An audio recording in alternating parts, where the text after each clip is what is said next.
A drop in temperature, an easy flow of air, an empty street. Before you, a thoroughfare unjammed with lorries.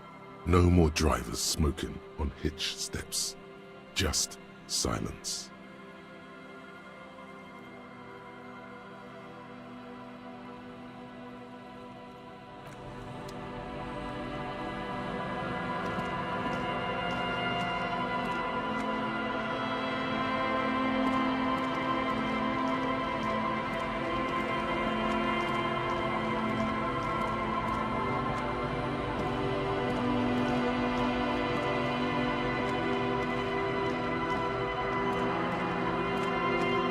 Good to see you, friend. Do I have deals set up for you, buddy boy? Does he actually know you, or is he just shopkeep friendly?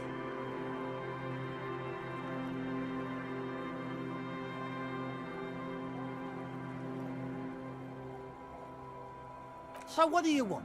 I got smokes. They're cheap. Very cheap. I got Pilsner. Great deal. You won't get a better deal on that piss. Spirits I can let go for 300 real. I also have speed. And by speed, I mean amphetamine.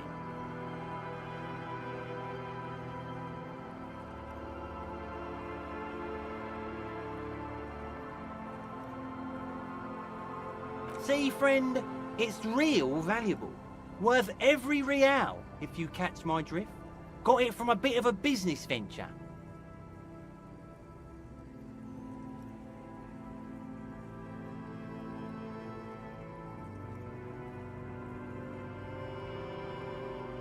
You know what's crazy, actually?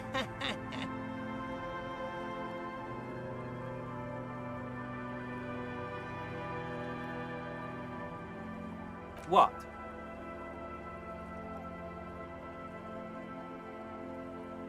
Oh, yes, yes.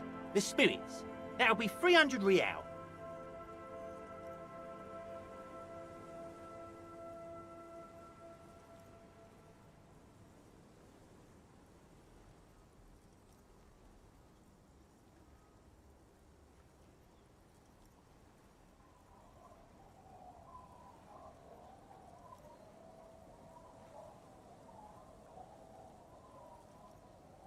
Oh. The system's been good to old Rosemary here, and I'm milking her like a bitch goat in the backyard.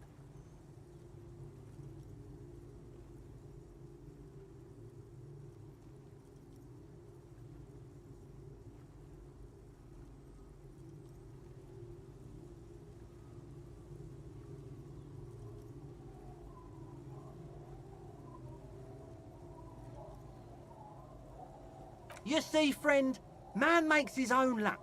And I made mine real good. Got my hands on 3 bottles of liquor exquise. Sold 2 to the fellows around here and immediately invested the profit. Bought cigarettes, bought beer, even bought a bit of speed. And look at me now. I got everyone on my hook.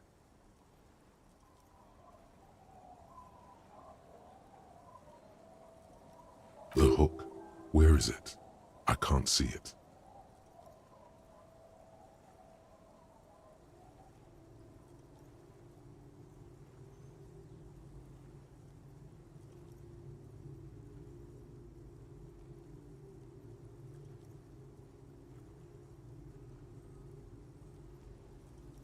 Permit? Who gives a shit?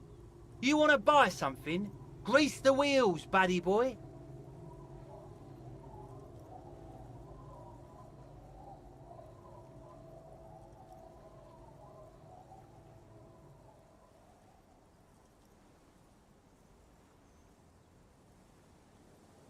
In the civilized world, it's a custom to tip the shopkeep, friend. But come back anyway.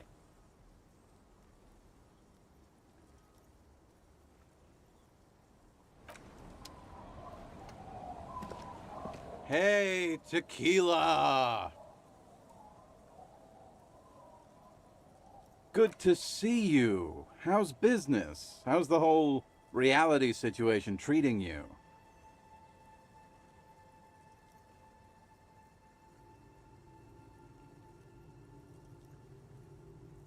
So what's happening?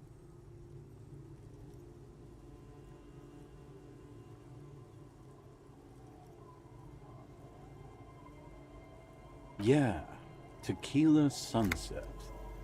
How are the, high-concept, reality-based adventures proceeding?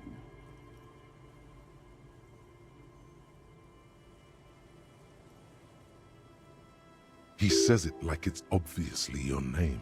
Like you call someone Billy Brunel or leader of the 4th Street gang. Good. These people know your true name. Looks like it has preceded you, Mr. Sunset. More on that later.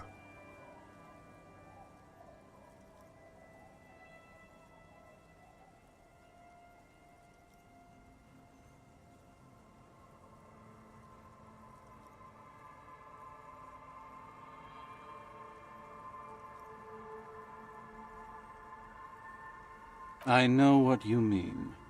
Sitting around with these bums, you really get to know the nitty-gritty of reality. And it isn't good.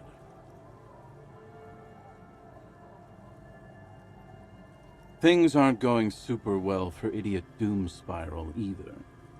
Haven't found those keys yet, haven't won that great piece of ass back. No word from my business buddies.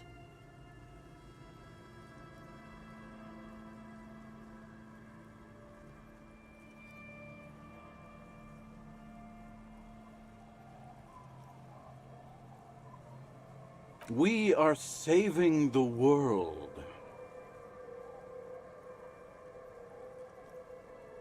Please! Please don't go! Don't go!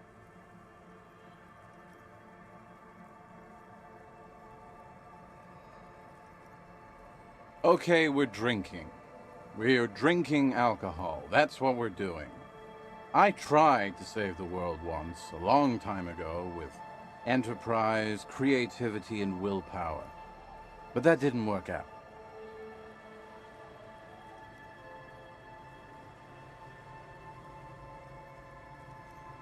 So now, it's a pirate's life for me.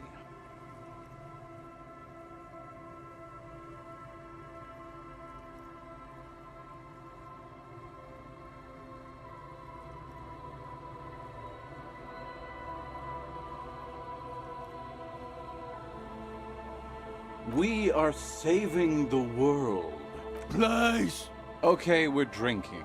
So now, it's a pirate's life for me. You too, Tequila Sunset.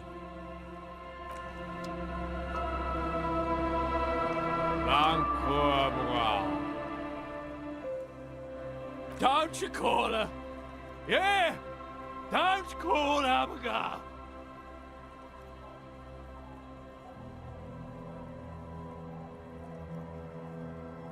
The dozing man mumbles something inaudible.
We'll be on our way soon. Thank you again for lending a hand.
A scattering of bullet holes is spread across the cracked wall, reaching from one corner to the other.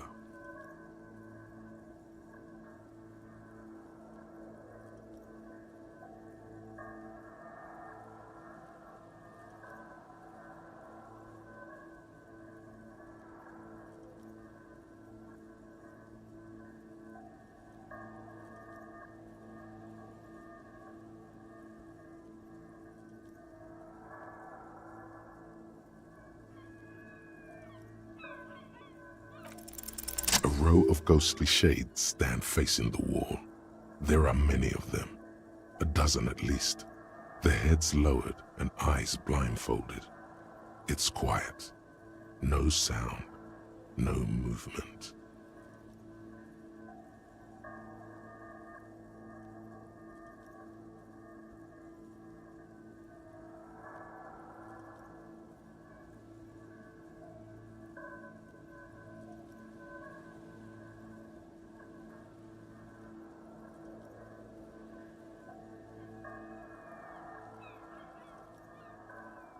"10 meters away, other shades are lined up in an orderly manner, automatic rifles primed.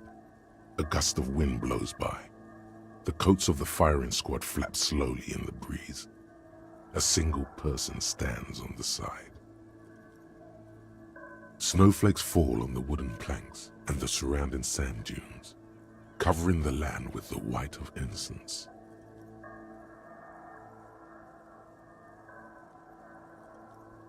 A long time has passed since the moment of this fusillading. Rain and brine have since washed all the blood away. Not a trace remains.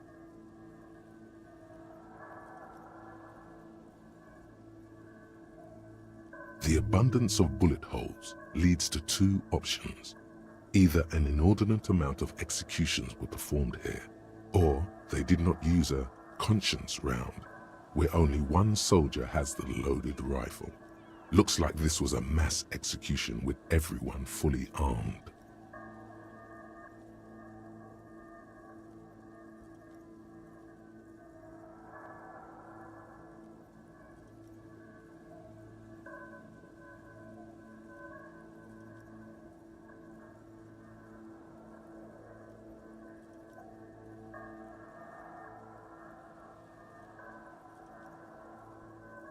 A host of men, probably in everyday clothes, ragged from the conflict and covered in dust. They were not sitting, a common practice for executions in some nations, as demonstrated by the height level of the bullet holes.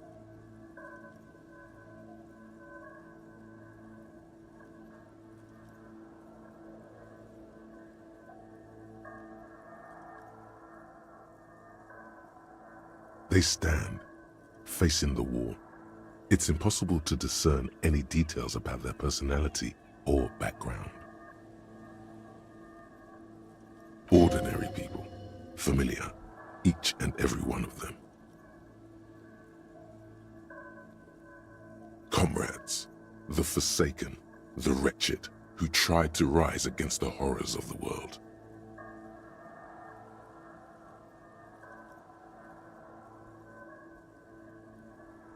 7 men in combat uniforms and dark coats, holding automatic rifles aimed at the people. Soldiers from some side, but from which one?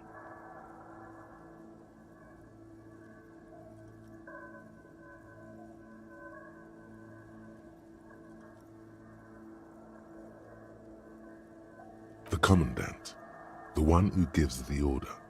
Machine gun fire crackling through the air, the lights of the muzzle flashes dancing on his face.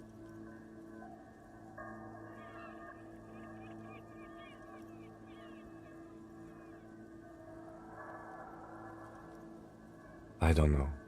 I don't know who died here, lined up beside that horrible wall. It could have been any of the parties involved in the revolution.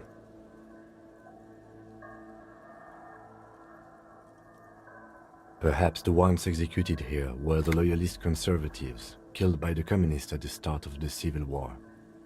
Or it could have been the communists, put to death during the last stretch of the conflict by the coalition forces. Remember what Trent Heidelstein said about Veld?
Another likely scenario.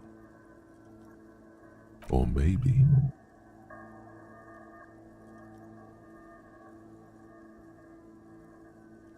Yeah, it's very unlikely the coalition forces were the ones who died here. They were always the last ones against the wall.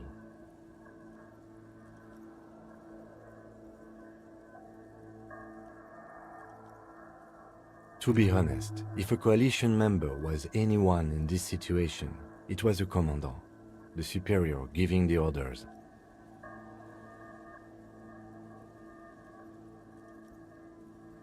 A cold sea wind blows away the figures.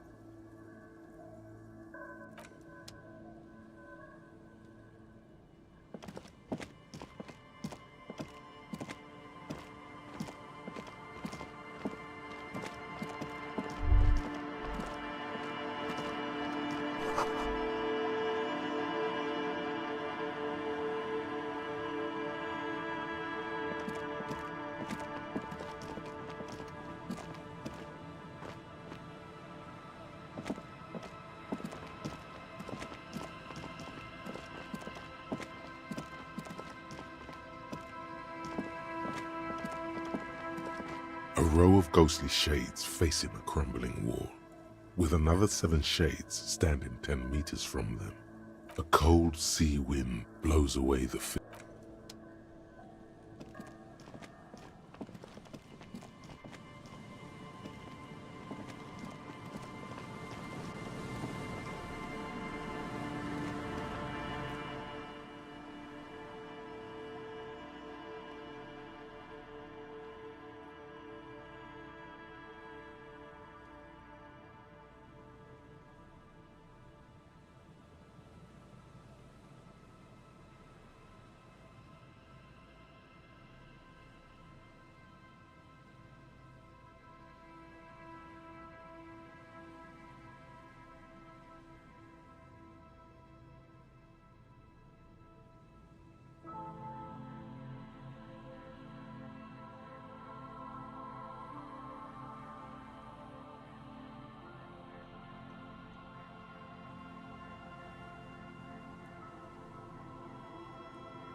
There's a trap in the reeds at your feet. Looks like the same one you saw Morel set before. Same mesh, same wiring. Behind you, the ruins of a residential building loom over the reeds. They whisper amongst themselves. Confidentially, snowflakes cling to their shivering stems.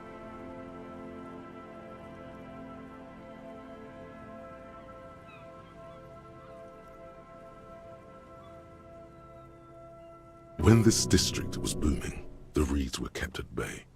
Nothing obscured the freshly painted facades. Nowhere for drunks and adventurous teenagers to hide. Now only the wind blows. Locusts are crawling around in the trap, confused but uneaten. You see no carnivorous reed phasmid gorging on them. Big surprise. Anyway, 1 down, 3 to go.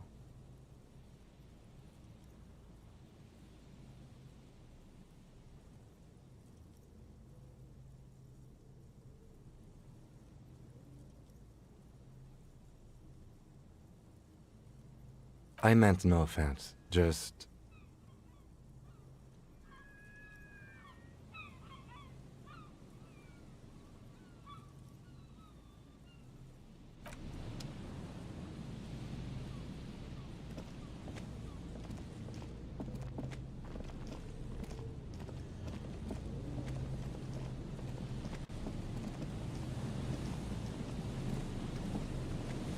This is the trap Morel just set. Checking it over, he said, is just a technicality. But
a familiar apparatus lies among the reeds. Another one of Morel's traps, weighed down by stones to keep it in place.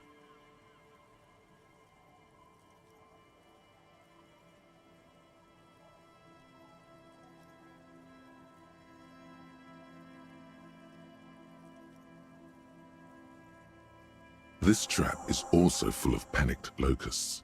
No sign of any cryptozoological beast inside. Another empty trap.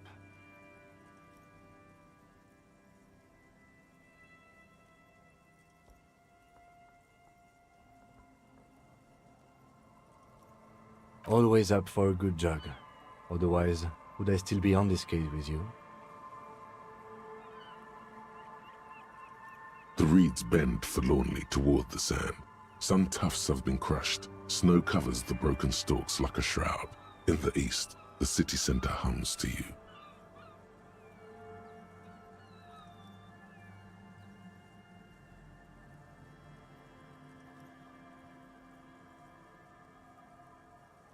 The constant, distant song, louder on this part of the coast, nearer somehow. And there's that cold again, always the cold.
Heavy wooden doors, more than twice your height, stand shut in front of you. The rectangular sea-worn ornamentation appears in stark contrast to the padlock, carelessly drilled into the wood.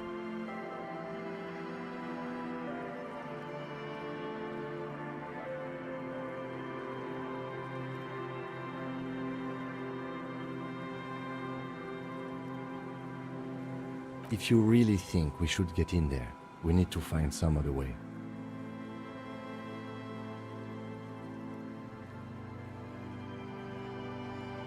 It does seem rather irrelevant to our case.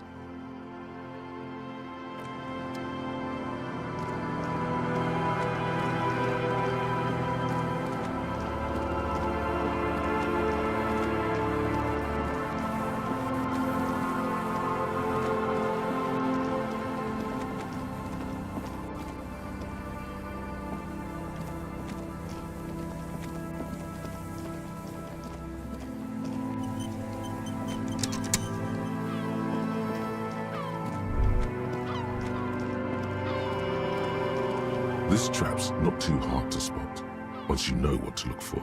Keeping it hidden has not been a priority for the cryptozoologist. Nothing but locusts in this trap as well. Definitely no cryptozoological monstrosity. Empty as all of them. One more of these and we are done.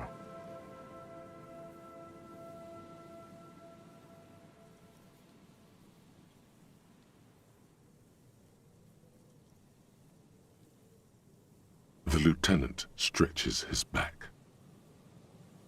The reeds shake sadly in the coastal breeze. Snow specks the stalks. Most of it melts quickly. The reeds seem to be waiting for something. The wind picks up here, near the cape's end, surrounding the narrow strip of land from 3 cardinal directions. It's cold for this time of year.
This is the last of the traps.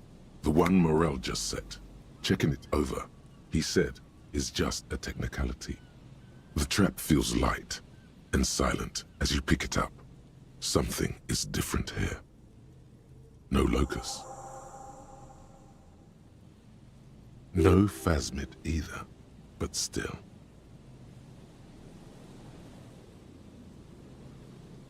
Well, the bait worked on something.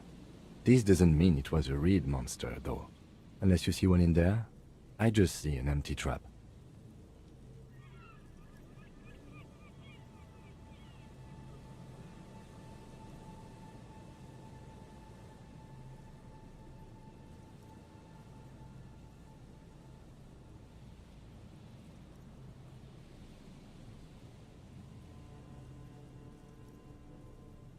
Okay. But after that we get back to our own assignments.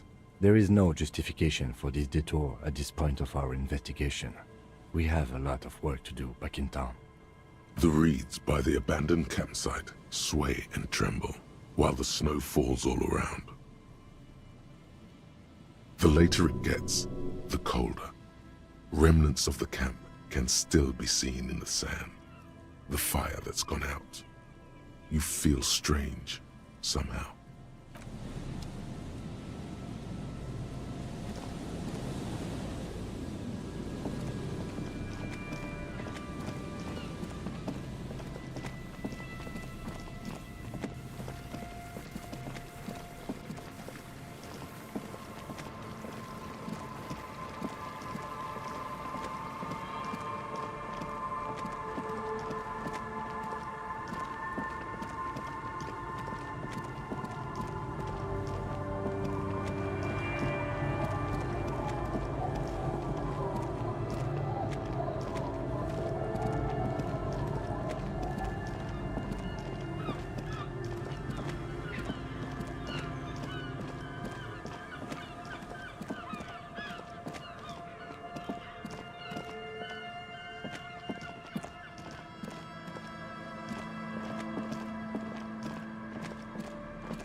Everything still cool here, officer?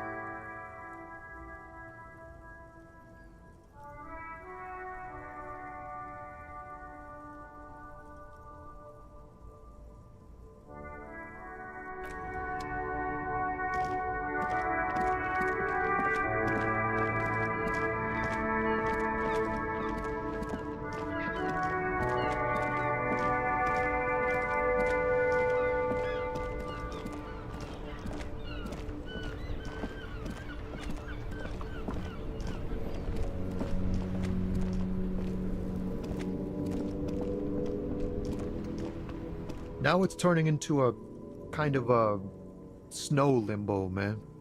What's on your mind?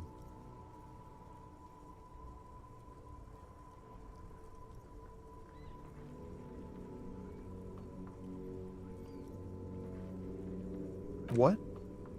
But I told you she's my friend. Please don't make me give her up, detective. Get someone else. There's a ton of drivers here. I thought you were a different kind of cop.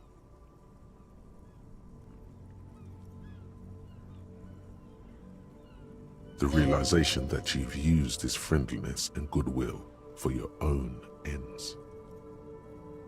Here.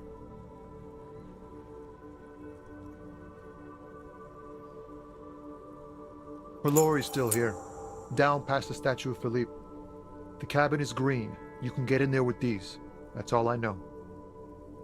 When did she leave? Last Friday.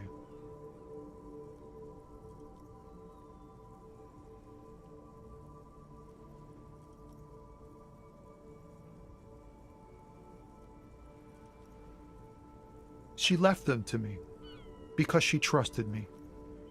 So I can get it out of the way when the jam breaks loose. Otherwise,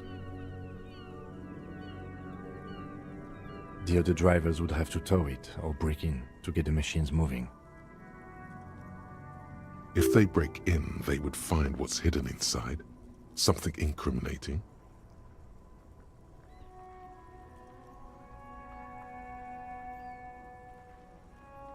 no. I don't know. I bet you are. And he's sorry he couldn't be what he wants to be. A good person. His last line, his revenge on the world.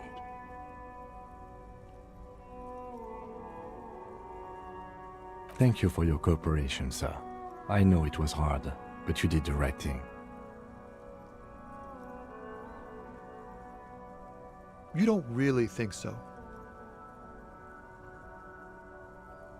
I really do. If I didn't, I wouldn't be in the RCM. Take care, sir.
An old monument stands in the middle of the traffic island, pointing toward the sea. It looks as if it's been reassembled piece by piece, secured and mounted in the air with the aid of numerous ropes and rods.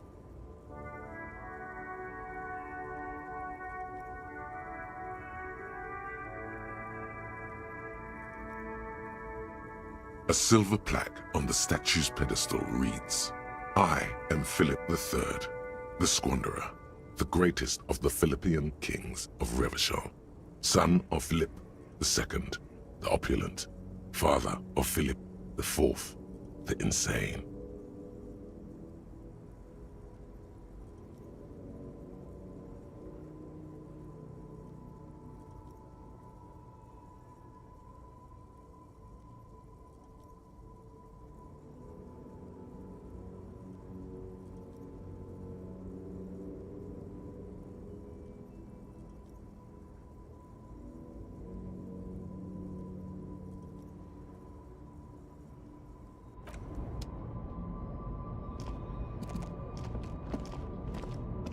This green found, A to Z, contemporain, is parked in the shadow of the ruins looming overhead. It's seen better days. This is the one our man pointed to.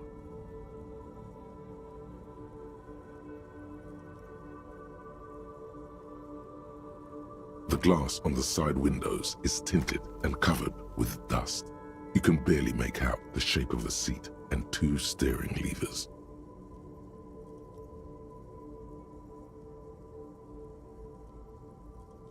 You push the key into the lock and turn. It makes a cracking sound. Then the door pops back a few centimeters. You can just... The smell of cigarettes and perfume welcomes you. The cabin inside is plastered with old movie posters. Actresses smile from the walls. There's a radio transmitter in the front and a toolbox tucked under the driver's seat. Some tools lie scattered near the pedals. These are movie posters featuring starlets from long-forgotten films from the 20s, the teens, even the 90s of the last century. One of them particularly catches your eye, a centerfold of an ingenue attached right above the back seat.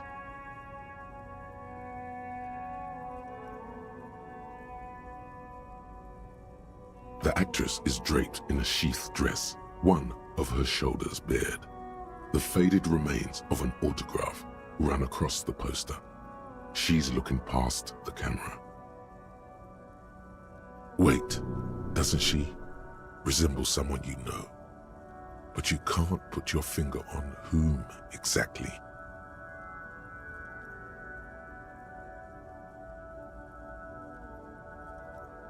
This is Tip Tijon, a starlet from the dawn of cinematography, less known for her talent than her tragic, untimely death.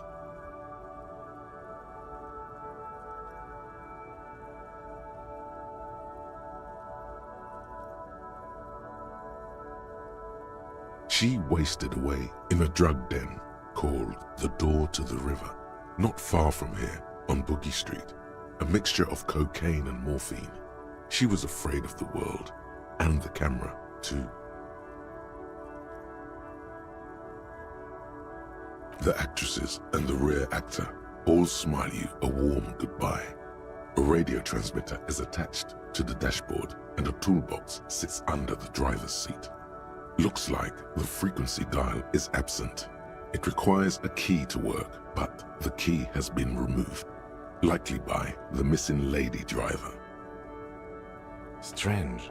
There are so many radio stations saved here. Must be over 100 at least.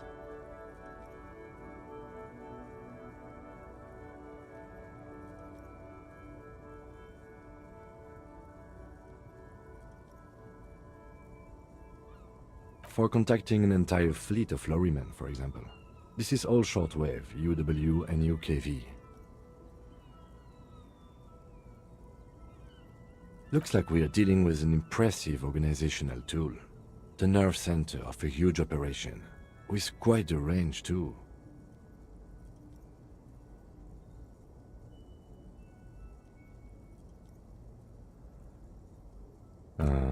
Doesn't look like it. It's completely inoperable without a dial key. The smell of 1,000 cigarettes, some dead actresses, and a rusty old toolbox under the seat. You wedge yourself under the steering wheel to get a better look. Seems like the few tools lying around here, a hammer, a pair of pliers, a rusty wrench, have been casually thrown there by the disorganized driver. But one odd detail does catch your eye. A piece of sandpaper has been glued to the throttle. Sandpaper adds extra grip.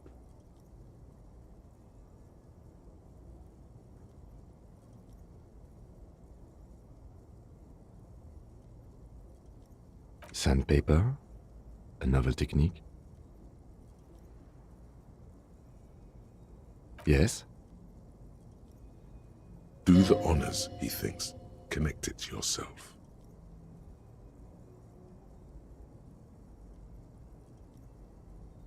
Which means that the missing lady driver was present at the lynching.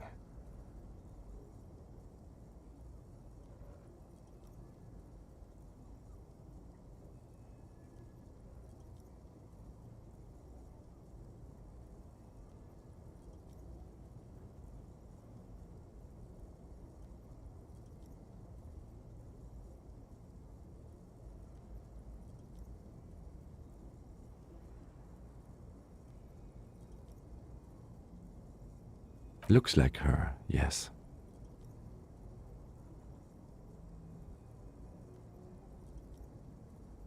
Now we know for certain who's the missing 8th person at the lynching.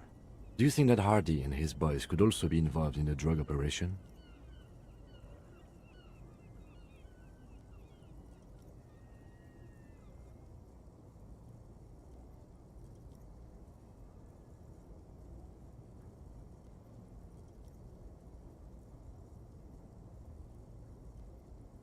You're right, but we should still go and see what Titus has got to say on the matter.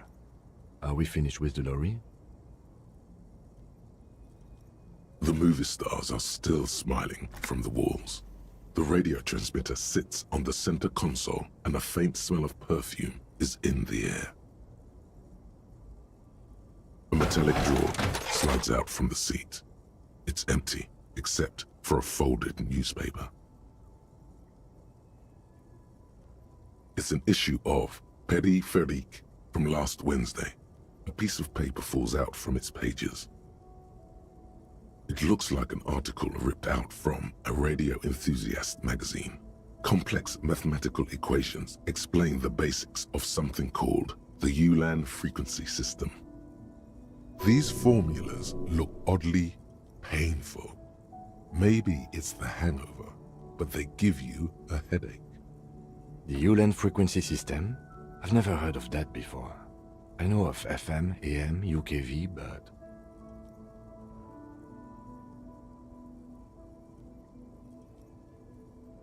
The pull-out tool slides back into its nest. The rest is as it was.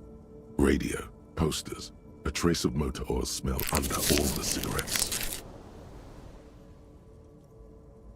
You close the rusty old lorry door. Great. I think we got everything.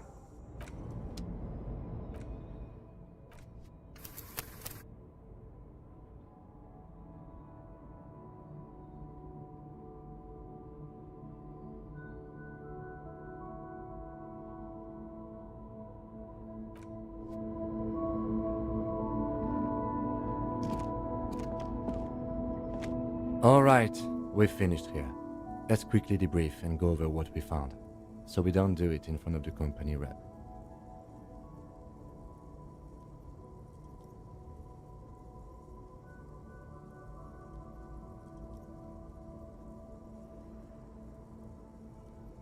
Honestly, I'm quite worried by what we've seen so far. The evidence seems to point to a rather extensive and well-organized operation.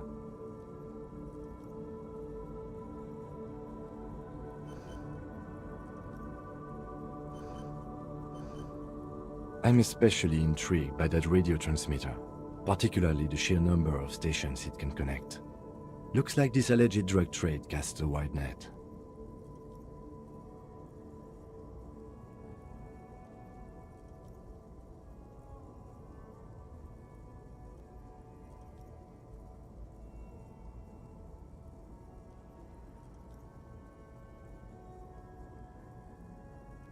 This means it's well-funded. Technology like that, a major player must be financing it. I'm not sure what the Ulan frequencies are all about, but they may hold some significance.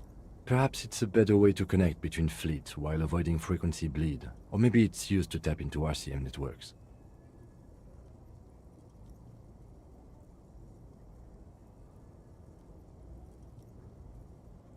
Listening in on your calls between you and your station, a worrying prospect. And last but not least, it looks like the Hardy boys knew this driver, as we know that she was present at the lynching.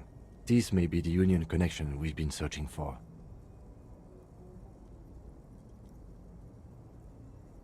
The probe and the case converged, he thinks.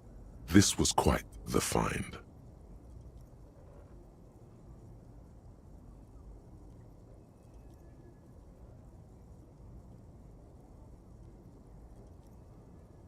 We should return to the murder case, see what Joyce tells us about the lynching. When we are done for the day, I call my station and suggest our narcotics department look into it. There are more than enough grounds to start an official investigation, sometime later when we are done here. We do not want to get caught in that.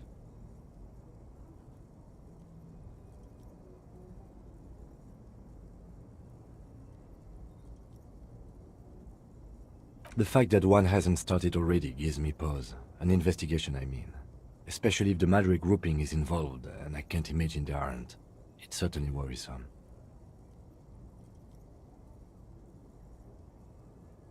All the same, I don't like the idea of internal affairs descending on the matter. That won't help anyone either.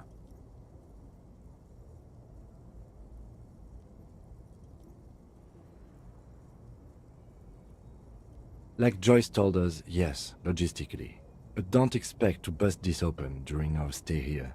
At best, this is an angle we can use against them, to other ends, as extra ammunition.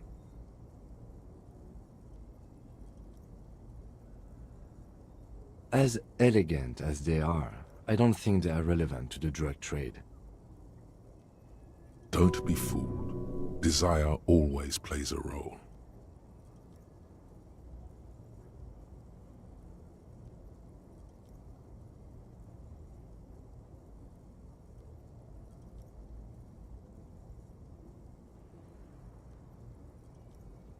Yes, well... Unimportant. Debrief over, after you.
You're back.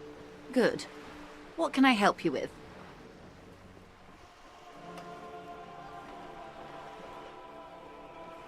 My love, you did.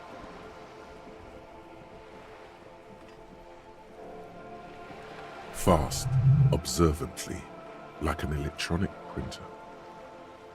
She is memorizing your badge number. Pleased to meet you, Lieutenant W. Freighter Dubois.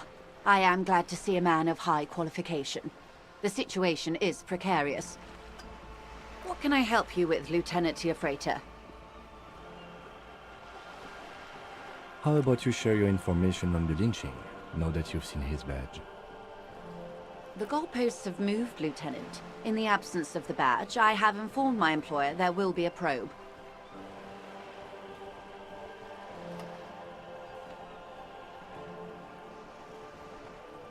I cannot rescind that promise.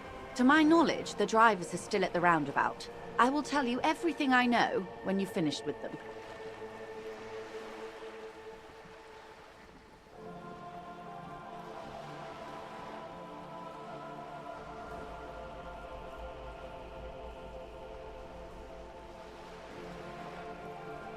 My plan is to share information.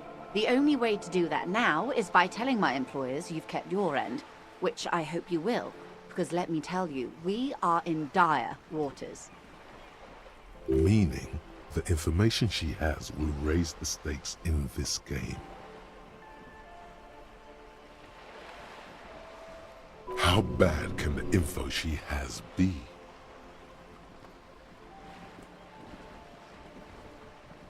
The sooner the probe is finished, the sooner I can share crucial information with you. Now, is there anything I can do for you in the meanwhile? Tea, perhaps? Yes, my eyes on the harbor have sent word to that effect. What have you discovered?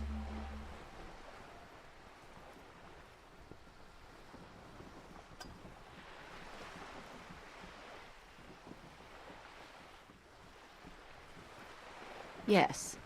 And will you start an official investigation? If there is an investigation, it will be part of an ongoing operation, subject to confidentiality. I am sure you understand.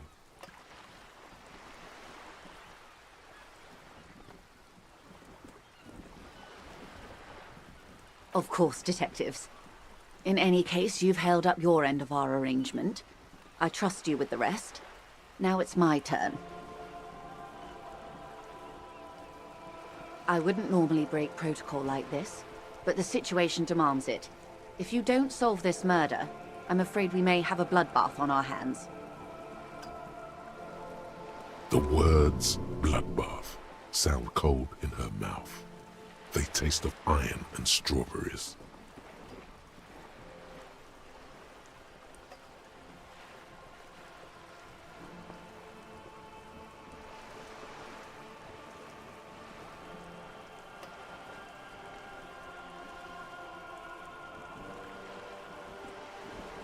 I have an indirect role to play, I'm sad to say. My employer experienced a momentary lapse of faith in me. In that moment, they elected to deploy a private military contractor as an insurance measure. They called it my security detail. They were dispatched after I relayed the union's initial offer. Every worker... A member of the board. I tried to convince my employer it was simply a piece of rhetoric, or a joke.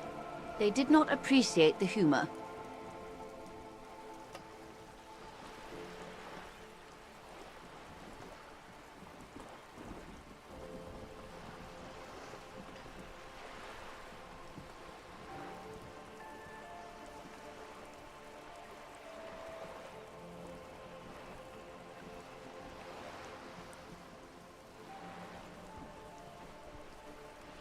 Absolutely not. These mercenaries are muscle, pure and simple. They are meant to intimidate the Union into surrendering. Who are they, exactly? Crenel, an Oranese military company. As far as I know, 3 arrived in Martinaise. They report to me sporadically, but they do not answer to me. To be frank, our relationship is deteriorating. They wear ceramic armor, have semi-automatic weapons and years of combat experience. They also have trauma and stressor disorder, and no idea how to conduct themselves in an urban civilian environment.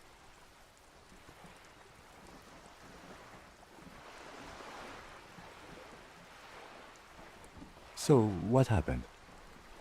The story is, one of them, the Colonel, I don't know his real name, sexually assaulted a local woman while he was drunk and separated from his unit. This allowed some of the more militant Union members to subdue him.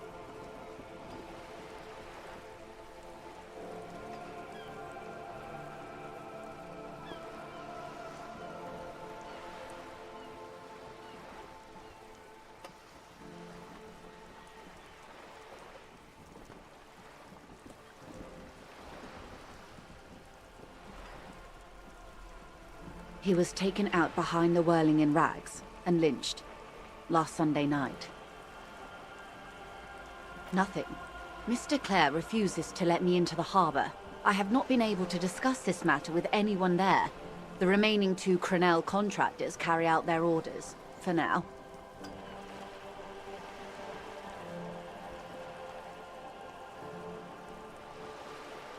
It's a smokescreen. In secret, they are conducting an independent military tribunal into the lynching. Once this investigation is concluded, executions will follow. What is the nature of this so-called investigation? Whether to execute one, some, or all of the Union militants. It'll be all of them. The decision is already made.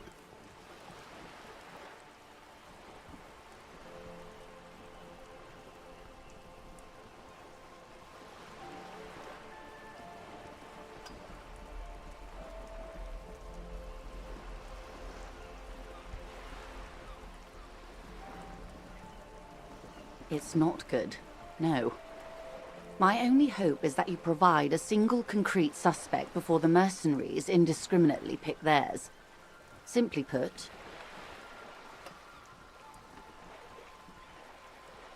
if you don't pin this on someone good, and do it fast, they will identify and execute everyone present at the lynching.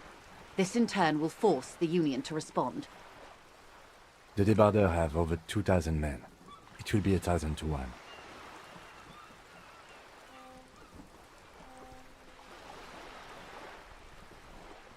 Have you ever seen a hornet invade a beehive, Lieutenant?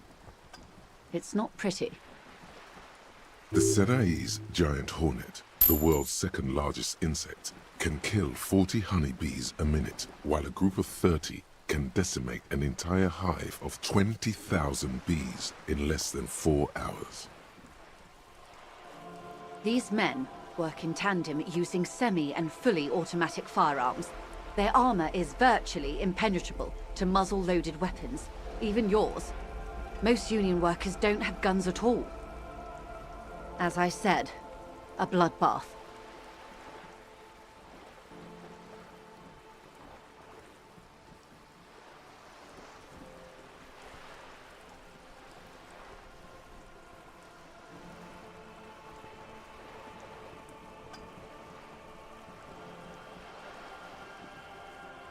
Many bleak scenarios have already come true, Lieutenant W. Frater Dubois. All we can do is keep the rest from going the same way. One single concrete suspect delivered into civil court, and I may be able to defuse this situation.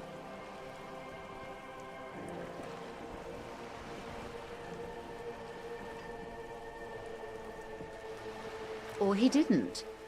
This is information passed on to me from some teenagers loitering around the canal. I cannot testify by it.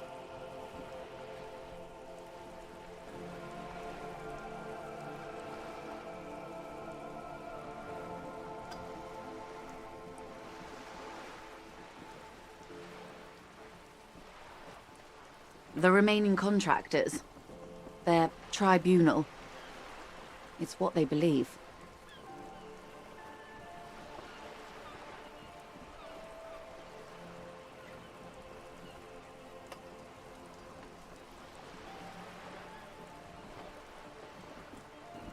That the man was killed because he assaulted a local woman. I've asked around a bit. This seems to be the accepted story around Martinaise. The lieutenant consults his notebook, his eyebrows knitted in concentration. Odd.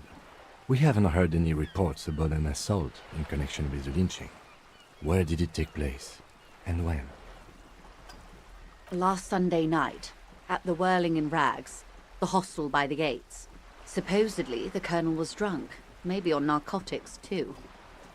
Either way, he's alleged to have sexually assaulted a woman.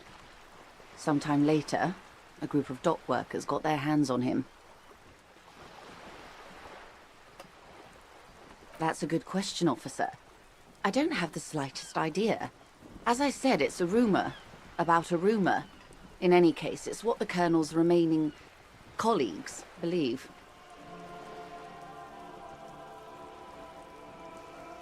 You meet her soon enough, you feel.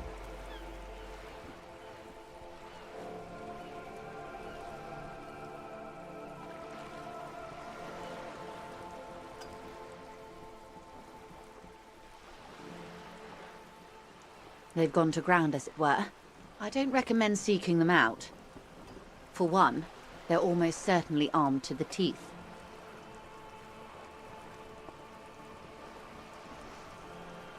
They don't have the same respect for the Revachol citizens' militia as I do. To put it bluntly, they think you're vigilantes.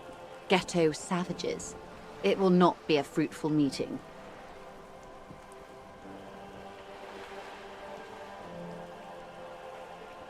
You're likely to run into them eventually. When that happens, I'll be in a better position to mediate if I don't appear involved.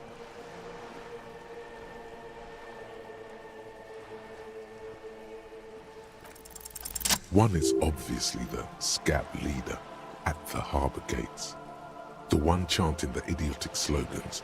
He's barely maintaining his disguise. The other has a vantage point in a building south of the roundabout. They were keeping tabs on you while you were canvassing the lorry drivers.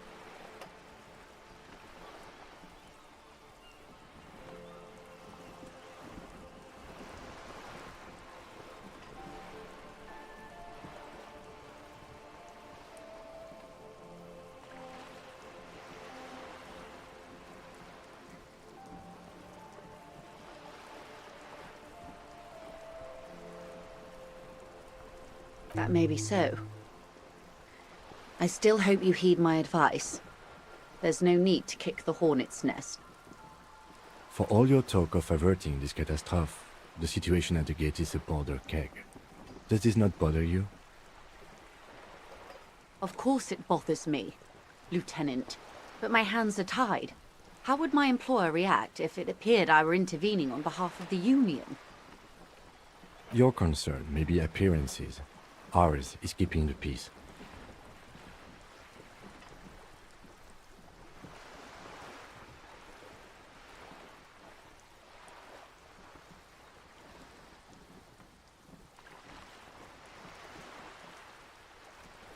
That would afford a good vantage point. In any case, it's practically inaccessible.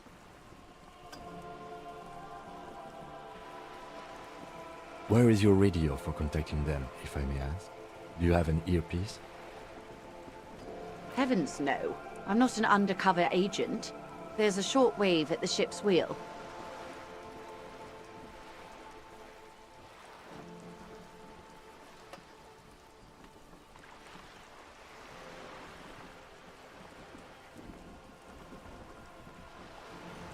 I hope I can answer it better.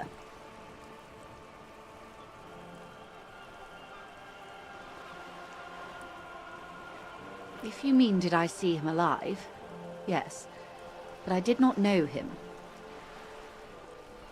Lerly, his service name, a nom de guerre most likely.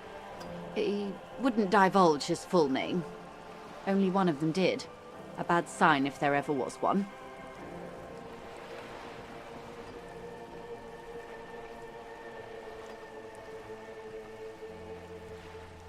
He was 40. Or 50. It's hard to say which. He had a combat injury on his lower jaw. It made it difficult to estimate his age, or gauge his facial expressions.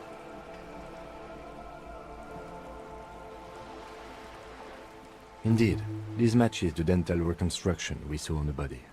What else? Nationality? Accent? He was, Occidental, I think. Light brown hair, a mixed accent, Oranese, or Messinian maybe. His injury gave him an accent all his own. In a way, it was humanizing. He had to learn to speak through it, through the injury. That's all I know, I guess. I only met him once.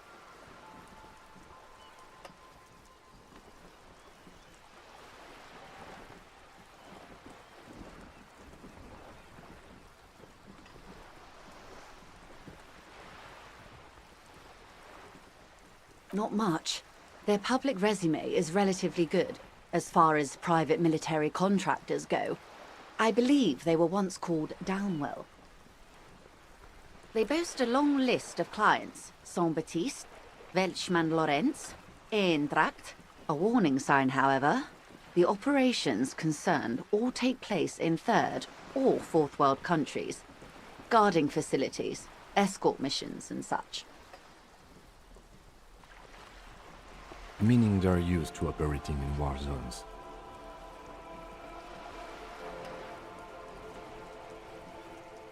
Yes. All the good conflict corridors, Supramundi, Yesut, the Seminese Islands, countries that don't have a good record reporting atrocious military conduct on their soil.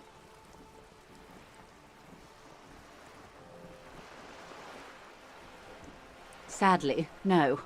Before this happened, I had little interest in them. Now that I do, I don't have the resources. If you still have access to the ICP's database, you could run a better background check than I ever could. It may take some time, though. Do you know a lot about the inner workings of the RCM and the ICP, man? In my line of work, it pays to do your research. I was prepared to deal with the RCM. I did not think I'd be dealing with a group like Crenell. I have. And they will.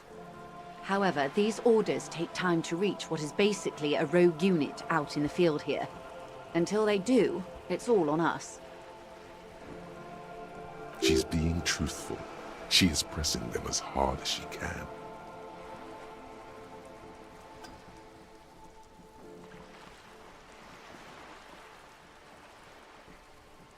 Until the executions start?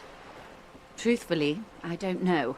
It depends on their progress identifying the members of the lynch mob, and their impatience. They don't report their progress to you? Not on this matter. I'm afraid they consider this a personal initiative. It's a matter of days, not weeks.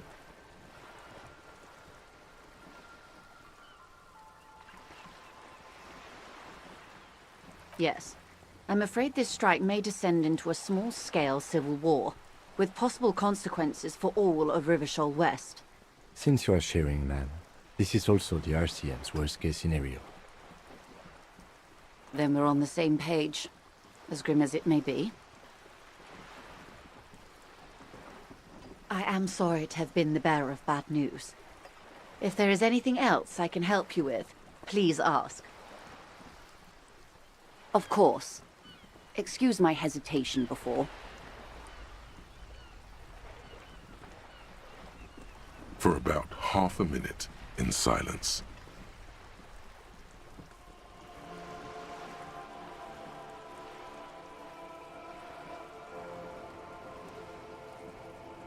It was taken with a Trigat not long ago. This is the man's upper body. There were no more markings on his hands or legs.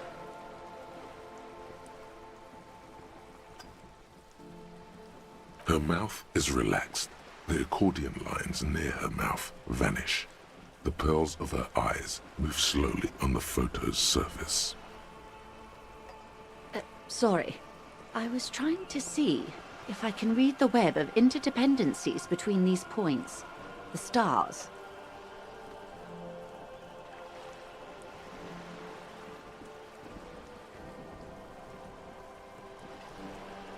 I can't. But that's how you read this story. The points themselves don't have letters, numbers, anything. Their size, location on the body, and distance from each other tells you what they represent.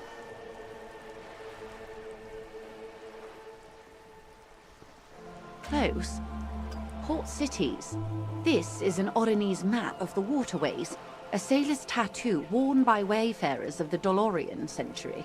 Over 300 years ago, the sailors would mark their bodies to map their travels.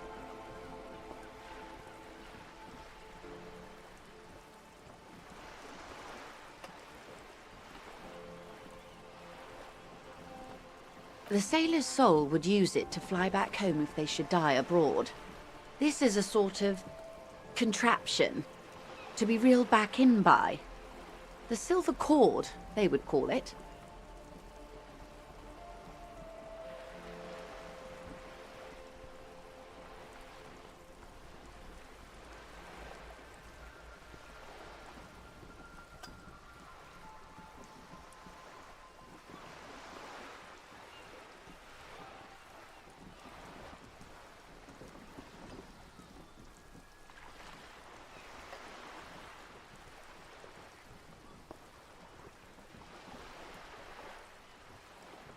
His platoon members? The other contractors. Though I do not suggest you go and show them that picture. This man was their friend and comrade. Surely there are other people to ask about the tattoo. This is not necessary to complete the task, officer. It's a dangerous side task. Search elsewhere. Challenge accepted. I say we do it.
I am relieved you think so. I don't think deciphering that tattoo should come before public security.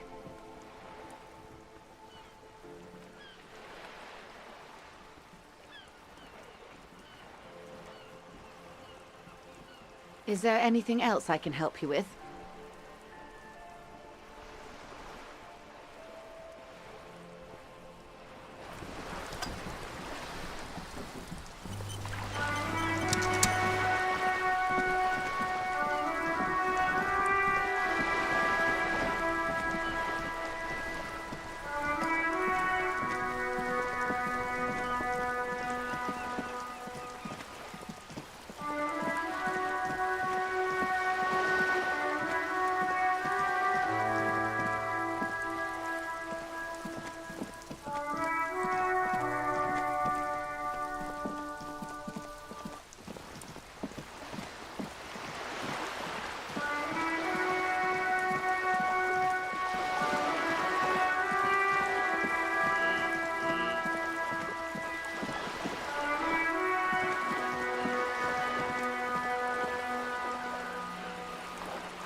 I've got nothing to say to you.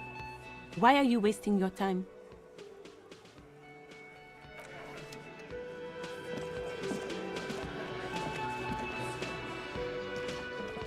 Looks like the circus left town, but the clowns are still here. Starting from the right. Boot size 44. Blonde man. In his 30s. Overbearingly masculine.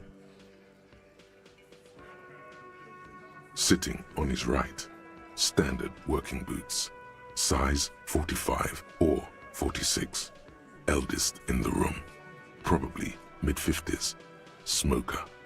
Quiet. Across at the other table. Hobnailed working boots. Size 43. Gang tattoos. Mesk or Sarah Mauritian. In his late 30s, early 40s.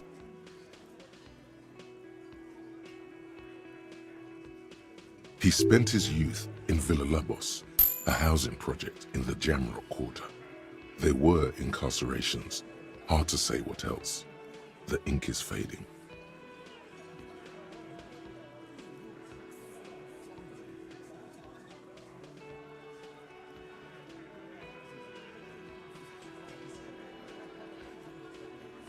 And then, standard working boot.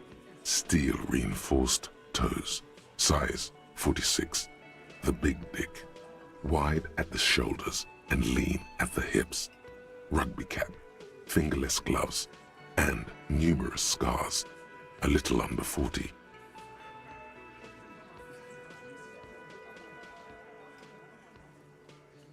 The emblem on his vest says Rowing Club.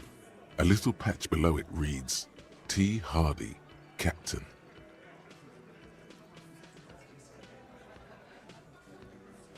In the far corner, standard working boot, steel reinforced toes, size 44, 40-something, non-alcoholic beverage in hand.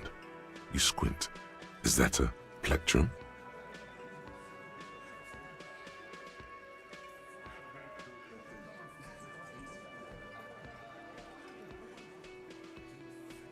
On his neck. Forget it. It's not important. Let's call this one the musician. Size 41, with the light step. Not a child, after all. An older man with a rat face, mean, watery eyes, and 2 front teeth missing.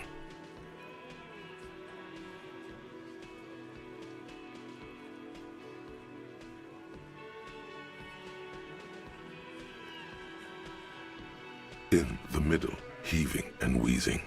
Big guy, boot size 46, deep marks, probably carried the victim over. He alone is 130 kilos. Add the man in armor, and you could easily exceed 220.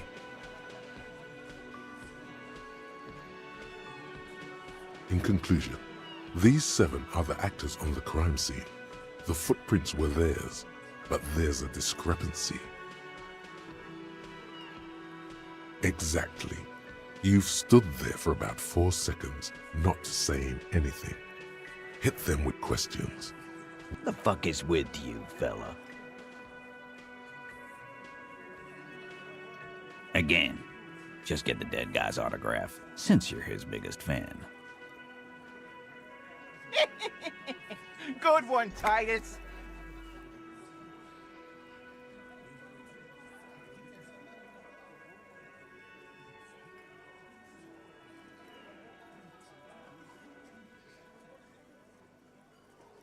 About fucking time.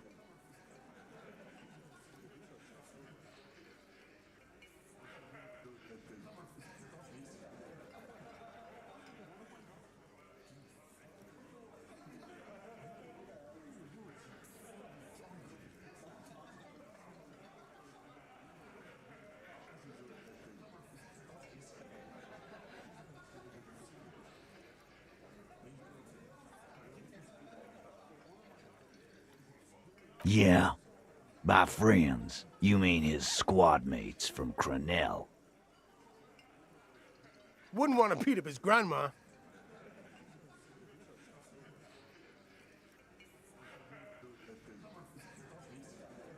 Nervous snickering.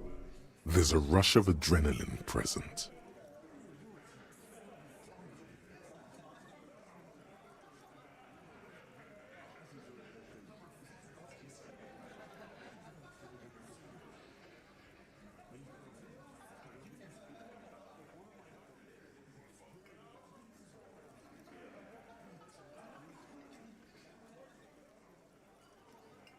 Goddamn right, it's nothing.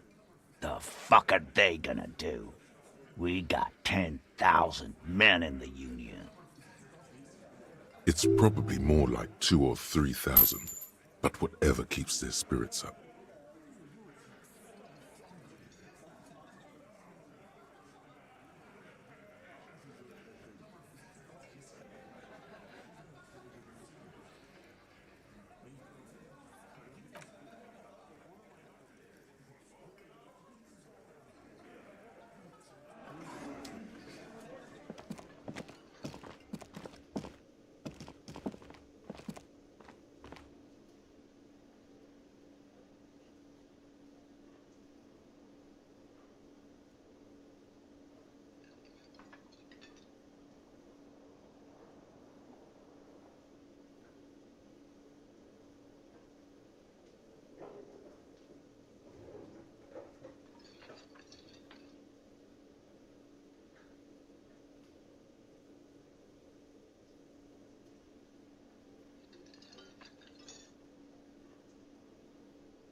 It's great to see you again, officer.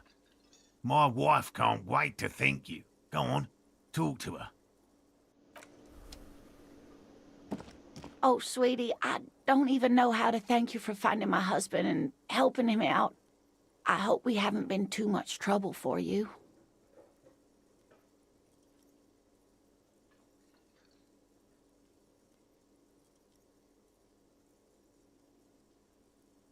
I knew it. I'm not surprised. It's already getting out of hand. Well, in that case, sweetie, let me give you a small token of my gratitude. It's a tie, Mesk in origin. The pin is an antique, quite special to the cryptozoological community.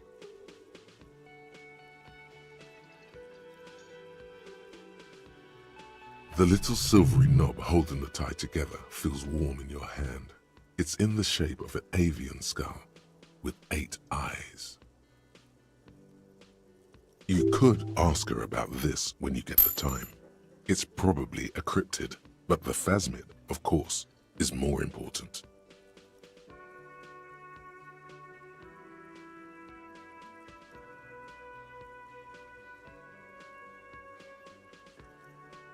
Yes, I saw it, but like I already told you, dear, no one believed me for years until I met Morel.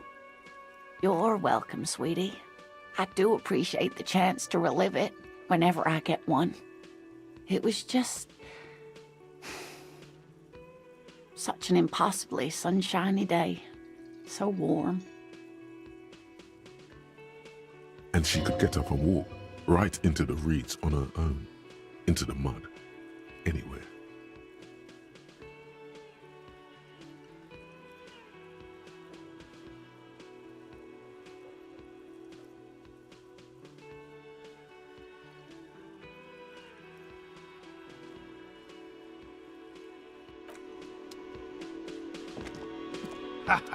Nothing like the gratitude of a good woman. Now then, what can I do for you? He tries to play it cool, remain professorial, but inside, this man is itching for some news on those traps. Good. Okay. And? Completely empty? No locusts? No phasmid either?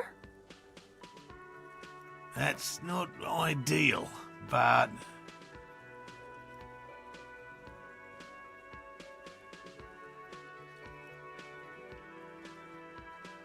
I definitely left that one stocked. Right from the campsite? Just means the Insulindian phasmid is even more clever than we thought. Of course, more clever.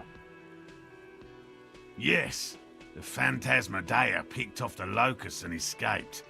This is good news, though we'll have to reconsider the design of the traps, make them more secure.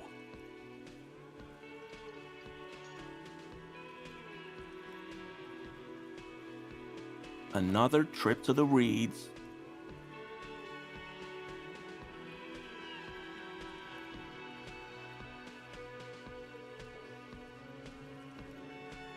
Why don't you try convincing Morel his hypothesis is invalid? Thank you for the vote of no confidence, Gary. An officer. I appreciate your concern, but please leave this to the experts. Unless you have an alternative hypothesis you'd like to venture. You're jabbing at the soft underbelly of his psyche. He realizes he's gotten defensive. Actually, no. Excuse me for getting emotional. This is a big deal for us. You've helped us twice now, and brought some great news too. My gratitude, and the gratitude of the Société Cryptozoologique de Ravachol, is yours. Heartfelt gratitude. But does it feel like closure? What really happened? Thank you, it's an honor. We should probably return to our main investigation here. This has been refreshing, but... Helping cryptozoologists isn't really a priority for our organization, is it? The lieutenant looks out the window, impatiently.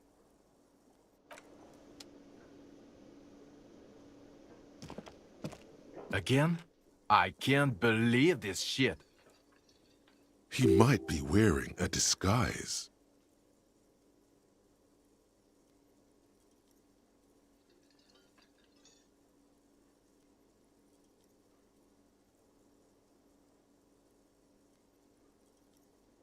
About what? You don't look like a cop. You know what you look like?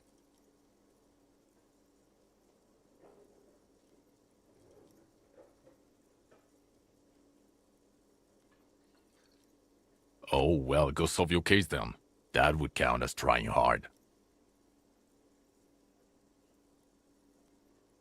No. The man in sunglasses nods. Yes? What is it?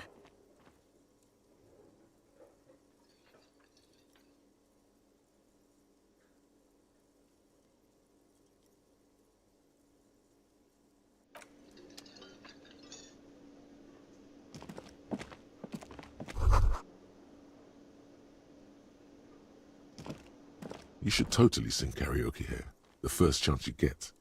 Your emotions need to be expressed. People need to know your vast, oceanic soul.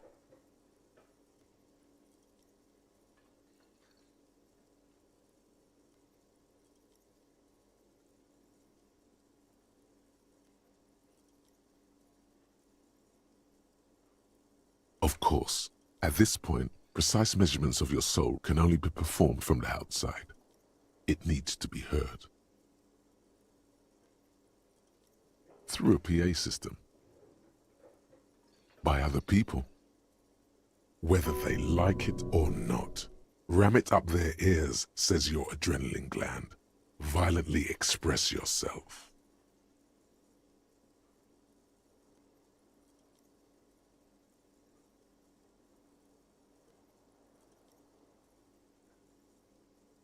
You should sing the sad small church song from that tape you found.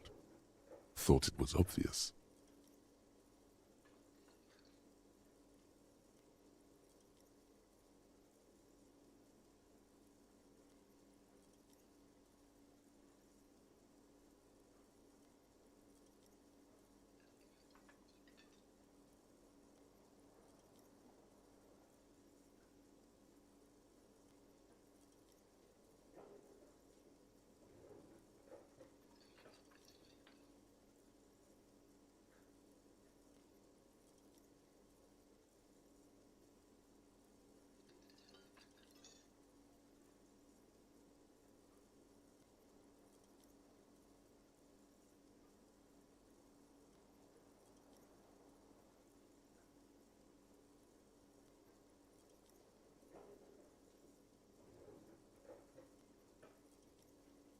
No, don't sing the happy song.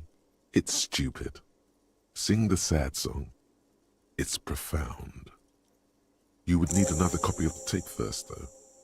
The one upstairs is destroyed.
Looks like the circus left town, but the clowns are still here.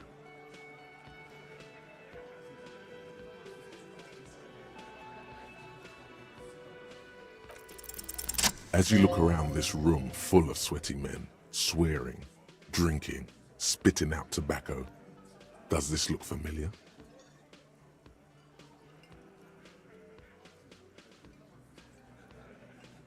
Huh?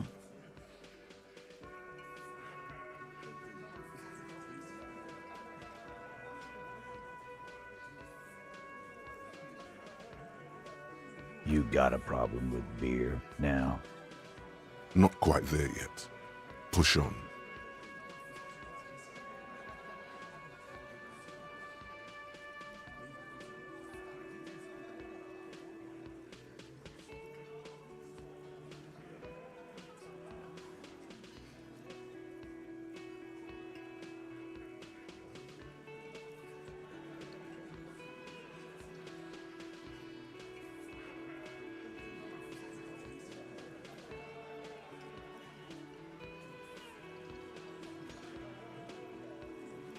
Speak for yourself, buddy. We've been giving a shit for 10 years. Martinaise was a dump before we put this outfit together. They don't know, man. They weren't here. We had 3 shootings a week, kids dead, fucking graffito everywhere. You cops haven't shown up since the 30s. Congratulations on the graffiti removal. All I see is you sitting around talking about Monica's titties while there's a rape victim. So what? What do you want from me? We took care of that fuck. Don't let him drink that. One more push, quick.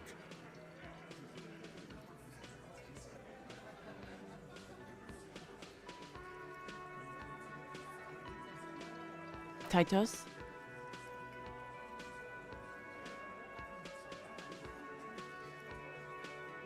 She stops mid-sentence. That's it. You got him. He's going to give it up, but on his terms. You wanna help her, cop? Fine. I'm gonna let you help her, but you treat her with respect. If you don't, if you question her, harass her, a freight train of pain, buddy. What is her name? Claudia, I'm on due. She's staying here at the Whirling in Rags, a real pretty one. Silvery jumpsuit, blonde. That's I'm on due with an O-U. Shit. The girl upstairs? That can't be her. She knows you drank so hard you forgot you were a cop.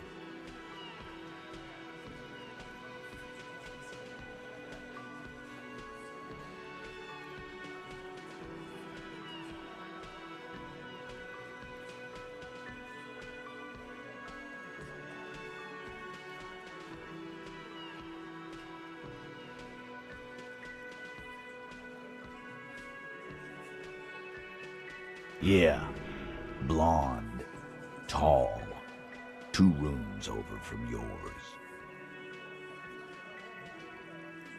Sure, why not? You've probably seen her around.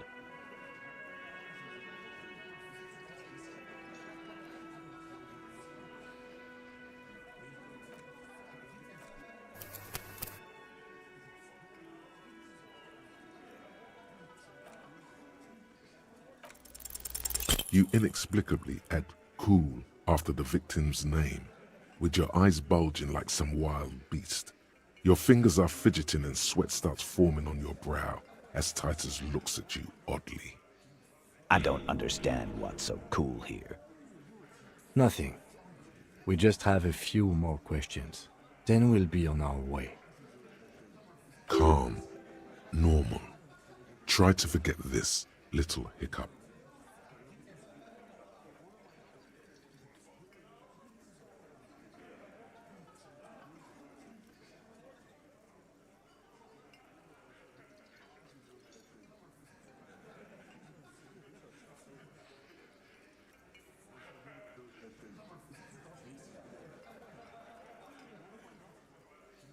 You don't know her. Good boy.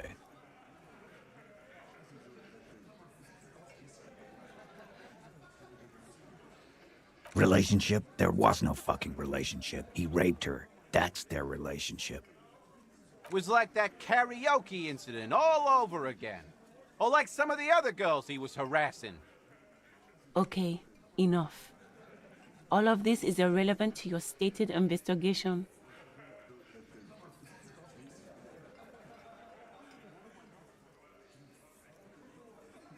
He did it before we killed him. He's not gonna do it again. So what does it matter? It would help if we establish a timeline. All right. 2 weeks, maybe? I don't know. I need another beer. Here you go, boss.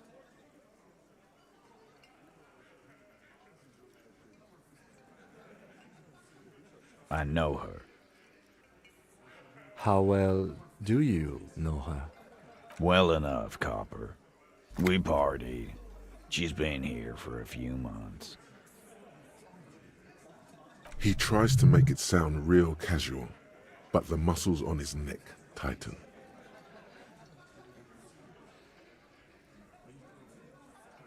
You mean Revachol? Nah. Our Miss Aranye disco dancer is an immigrant, or a drifter of some sort, been staying over here over the winter.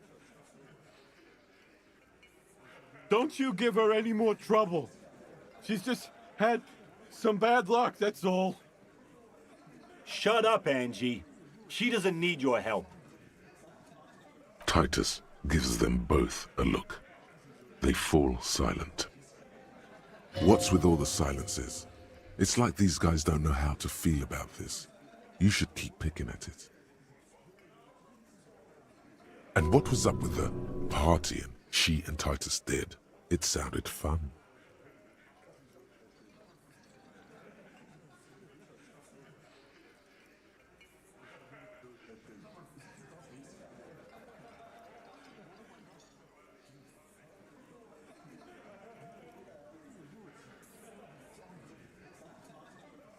Remember what I said. Freight train of pain.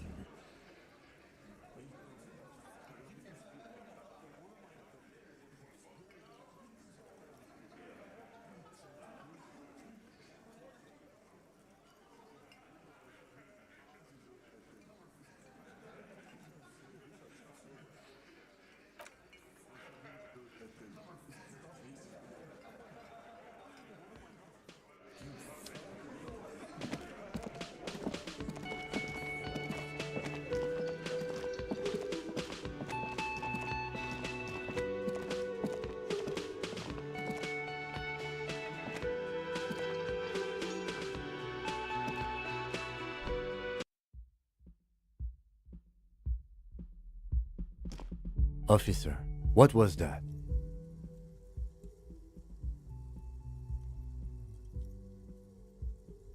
You looked strange when he mentioned the assault victim's name. Do you know that woman?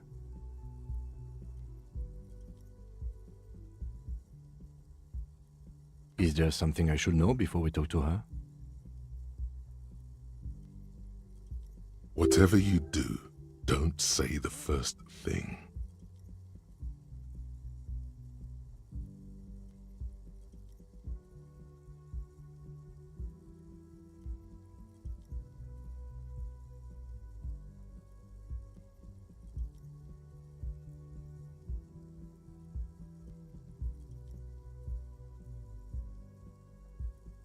Understood. You were not in good shape on Monday.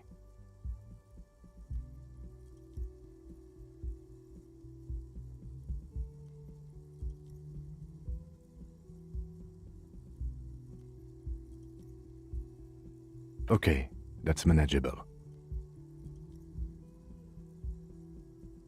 This is unprofessional.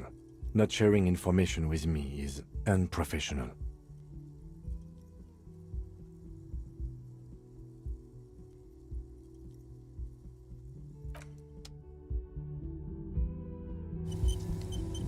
Yes?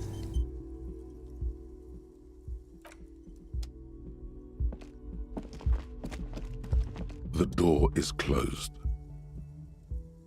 Who is it? Tired. Controlled.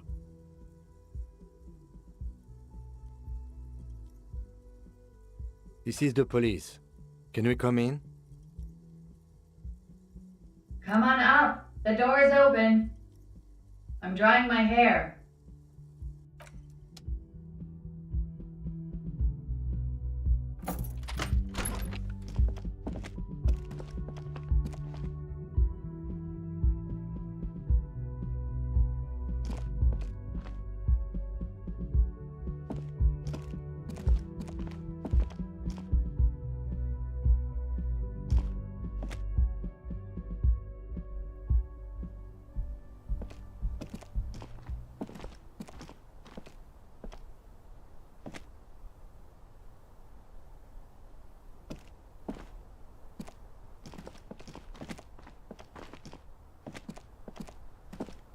This window is pristine on the inside, unlike the one next to it.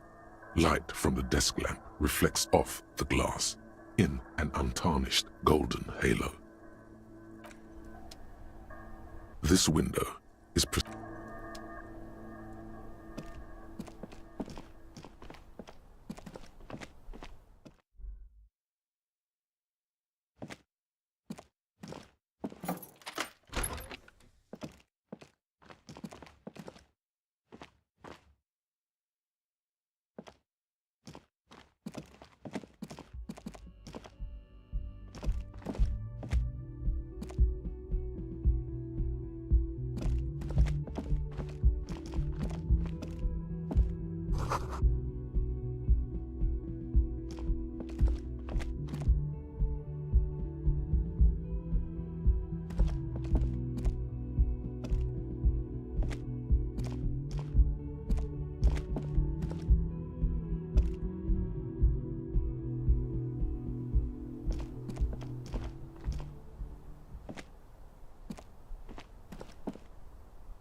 Welcome to the roof.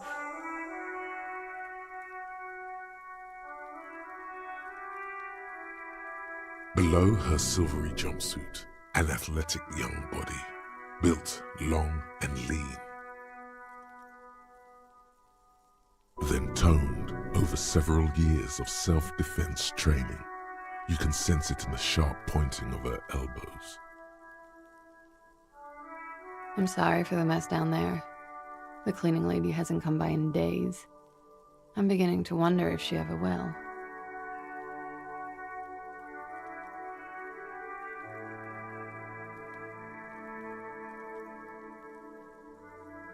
Oh yes, legends of room number 1 have made their way around the building. They say a portal to hell has opened in there.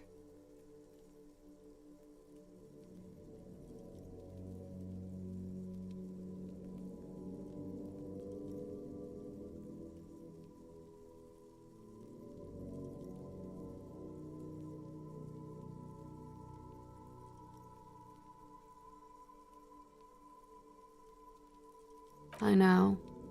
That's probably also why the cleaning lady quit. I am Kim Kitsuragi. I am a detective from Precinct 57. I see you've already met my colleague.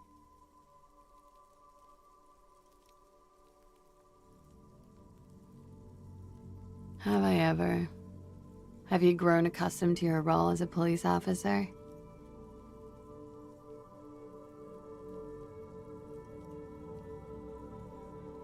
Oh yeah, feel the power.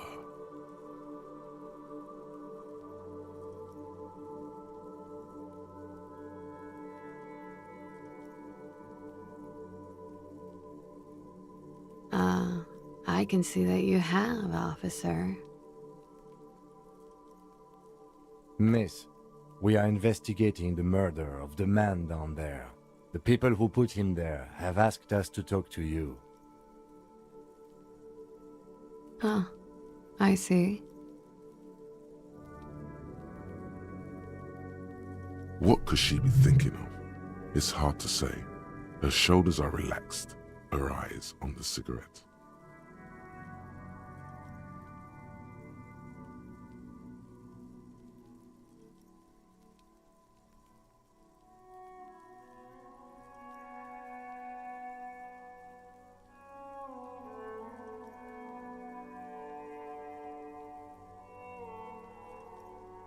Clasier Amandou.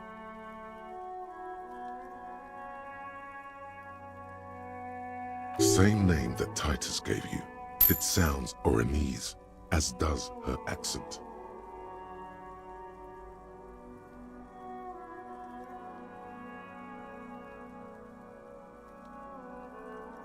Something stupid.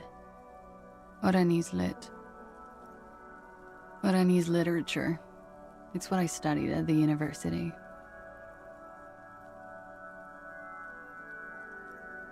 Back to me.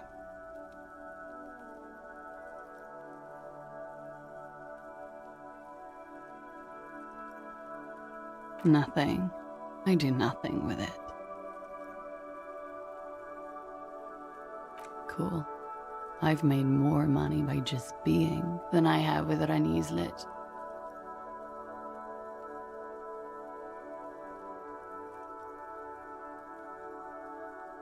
Many things. A roller skating instructor, a secretary, Miss Oranier 37. It's the world's most tired smile.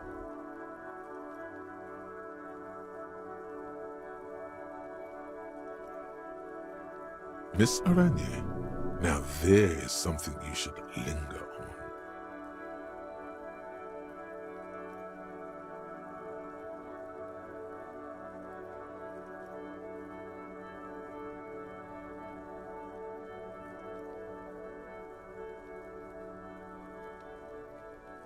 It's a beauty pageant, held in the year of our century 37, in Oranier.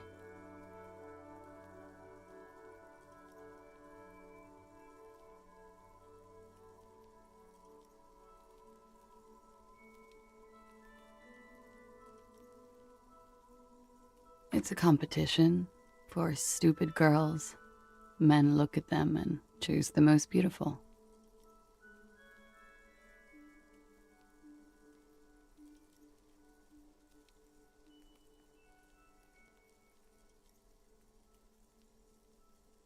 It's a beauty pageant, held in the year of our century 37, in Oranier. I would offer you coffee, but it's garbage. Literally tastes like poison.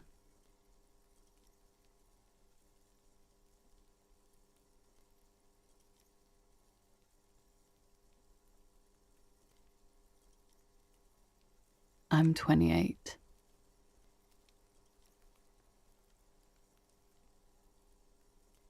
Right, sir.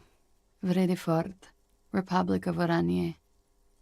I guess you could say I am an Oranese expatriate.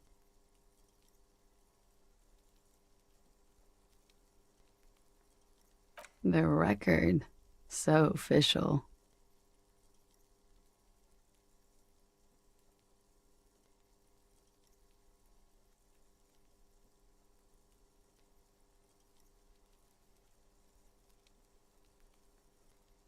It's a bit early in the morning for rape, isn't it?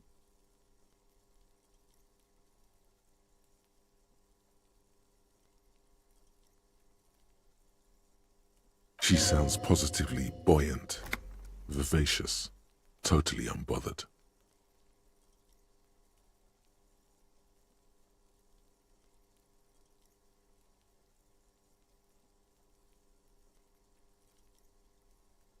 Is it?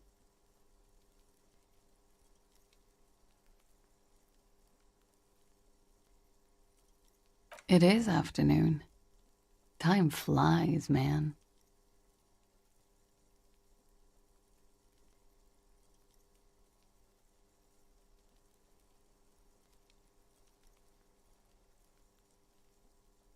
Yeah, I'm gonna go with not raped. I don't want to say that shit about him.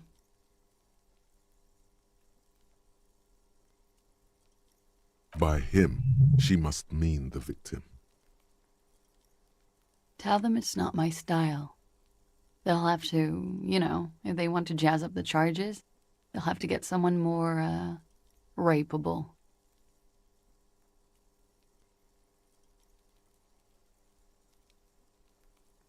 By they, she means the Hardy Boys.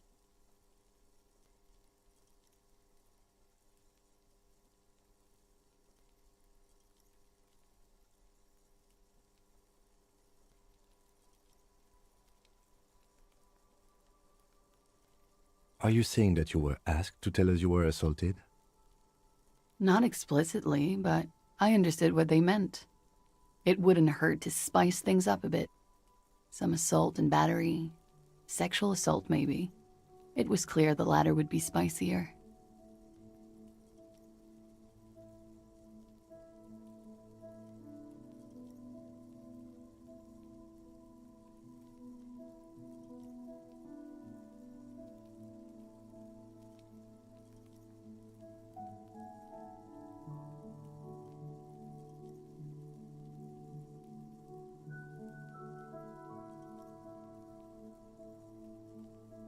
We partied.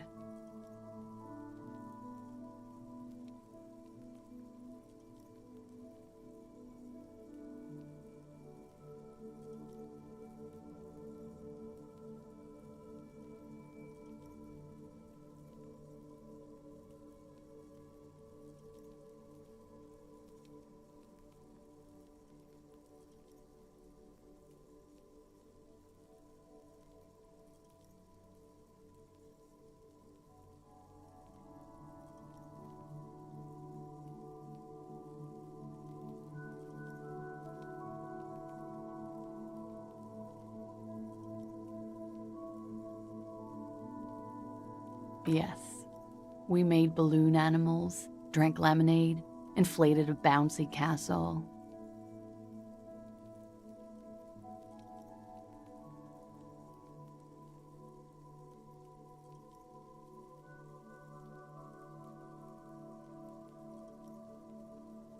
Yeah, I love that too. We frosted the glasses, I unwrapped my bike, there was a petting zoo with little white rabbits. I would like it to have been that way, but it wasn't. How was it? We drank, sir. A lot. For weeks, basically. We had that effect on each other. We made each other drink harder. That's why I liked him. What else? Stimulants. Speed also has that effect, making you drink harder. And then drinking harder makes you do more speed. It's quite the combination. We also had sex.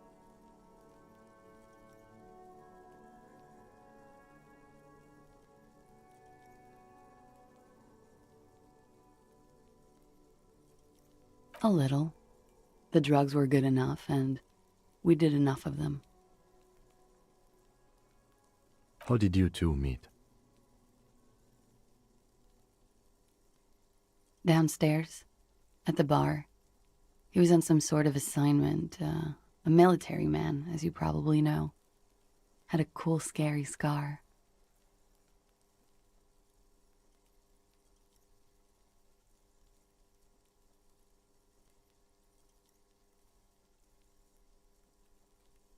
When was this? A month ago? Something like that.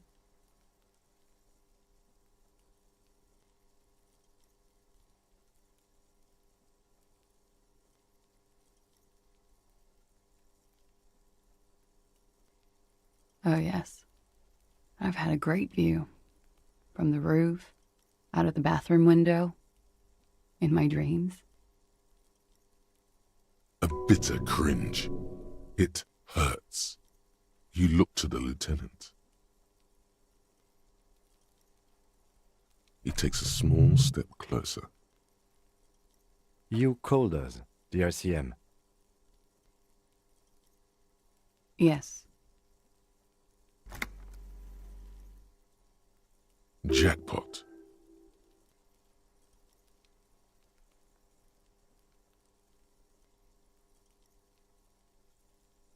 I made it. And I would appreciate it if you didn't tell everyone. In Martinaise, they call it snitching. Reporting crimes is confidential in Revachol, miss.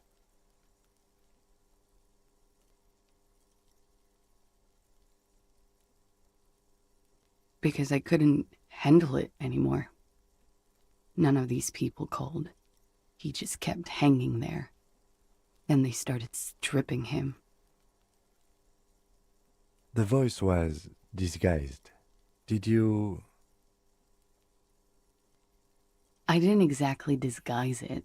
I just muffled the mic and nicked the landline a little. With nail clippers.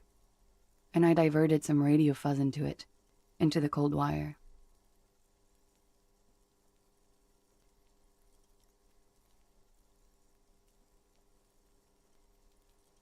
So that's why the phone is out of order. She tampered with the whirling landline.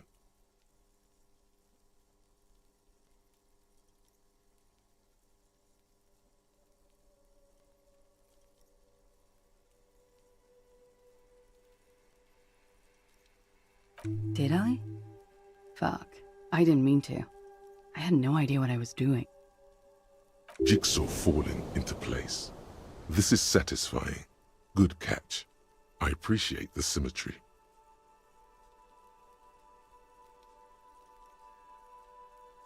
I don't know, sir. It was stupid. I was drunk, too. I was probably afraid the Union was listening in.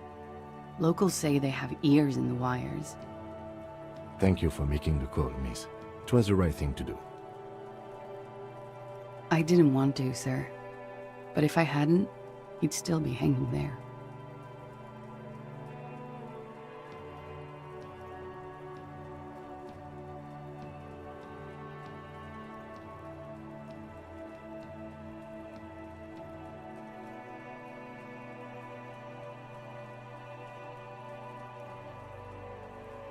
I'm 89% sure.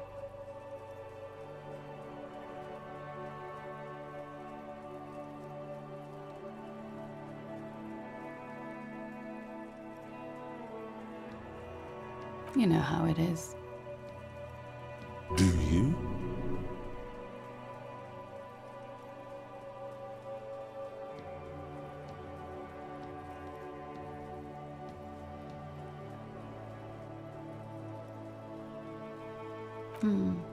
Maybe you don't.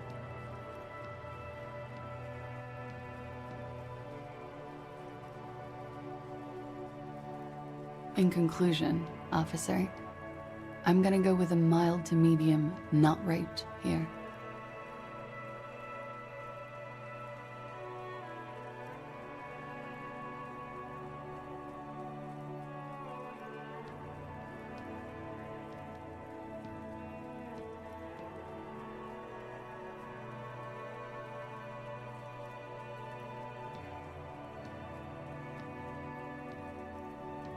I'm sorry, miss, but we need a definite statement.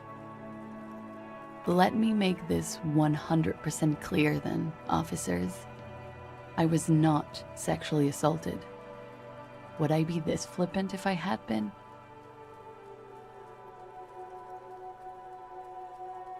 You get the feeling she might be.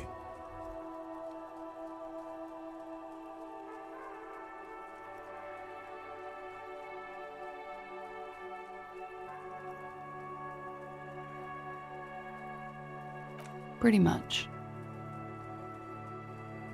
Warming them.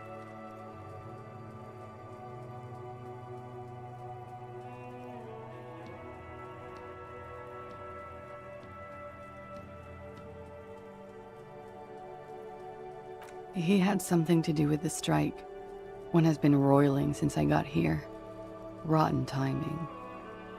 But you probably know all about it.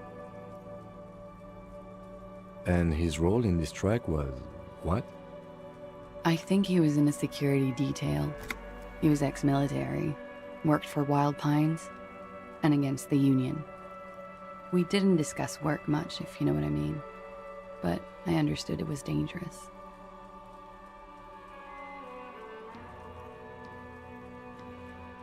And they lynched him for it? She nods.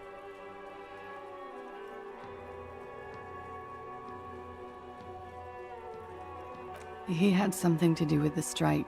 And his role in the strike was... I think he was in a security detail. He was ex-military, worked for Wild Pines, and against the Union. We didn't discuss work much, if you... And they lynched him for it? She nods. They're frequent guests downstairs. They have a booth for Union members. They're probably down there now.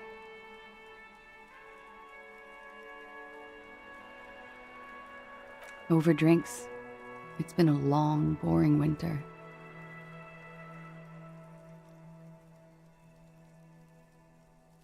A little, yeah. Like you partied with the deceased?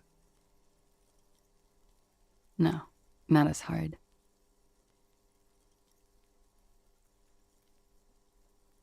I'm sorry to have to ask this, but have you had a physical relationship with any of the Hardy Boys? I have.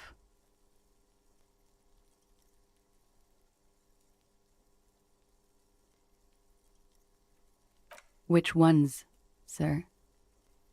I don't remember precisely. Titus, obviously.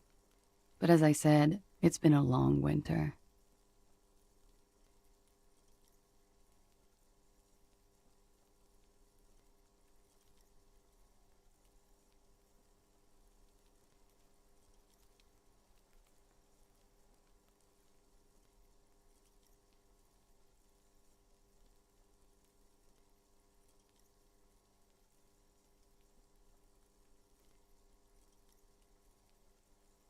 I'm sorry, I can't do it. Not right now. Later, maybe. I keep seeing him. Like he is now. I can't talk about his... I don't know... hair. I know it's difficult, miss.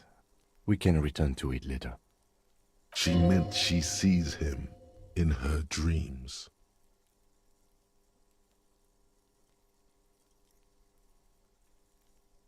You pissed it all away. All of it. Elysium.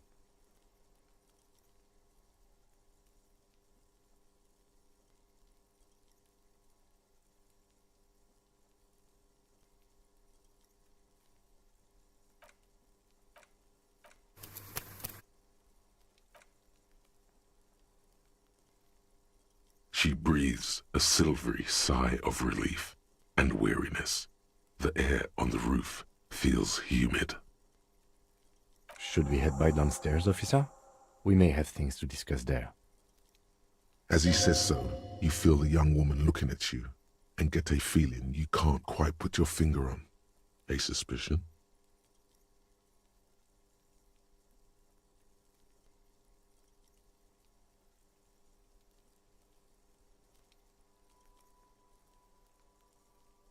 She nods. Silvery cigarette fumes disappear into her mouth.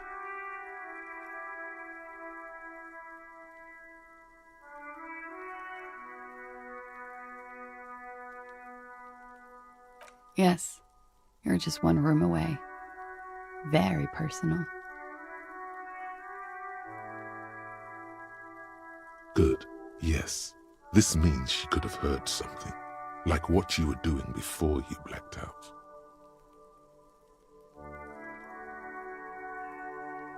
You do not need to know that.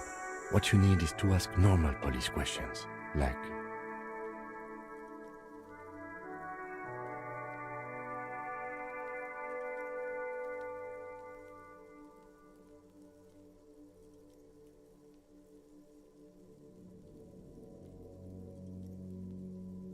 Not my favorite topic, but okay.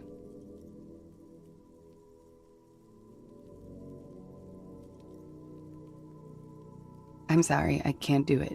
I know it's difficult, miss. We can return to it later. She meant she sees him in her dreams. You have? Not like I do, I imagine.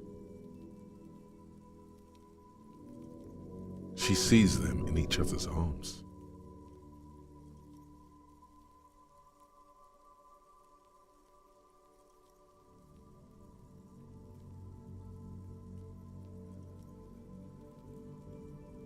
Yes. And then he's dead.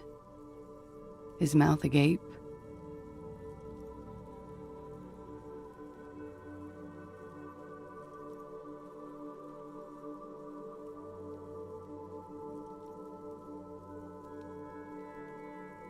Oh, yes. How about we, change the subject to something more lighthearted now? Yeah, it's pretty deluxe.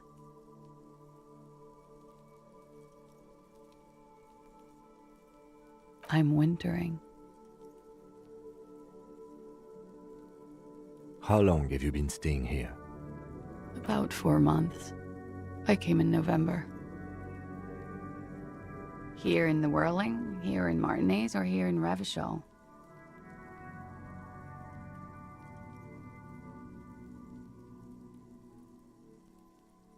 I heard this is where the washed-up disco has-beens go.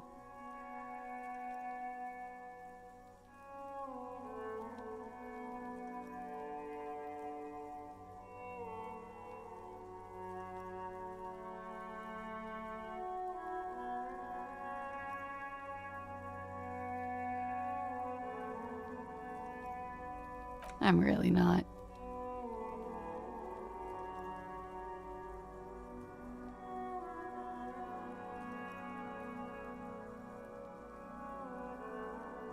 It is. The lieutenant makes a note in his notebook.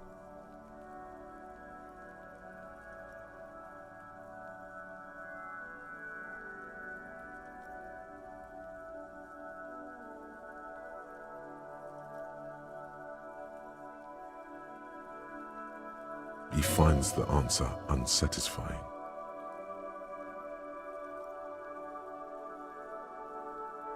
Okay.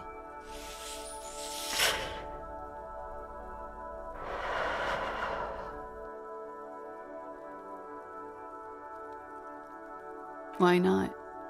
I'll be here until 11 p.m., drinking coffee, most likely.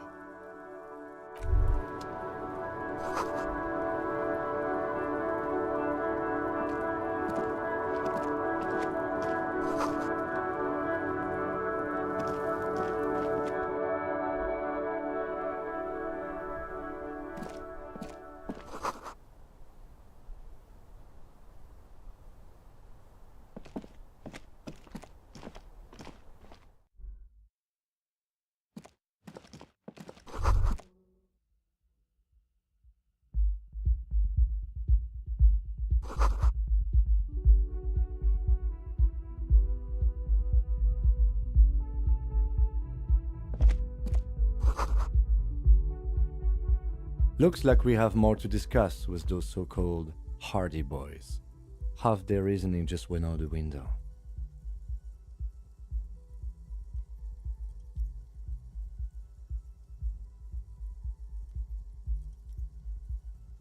Nothing will make them respect the RCM, but it will disrupt the game they prepared for us.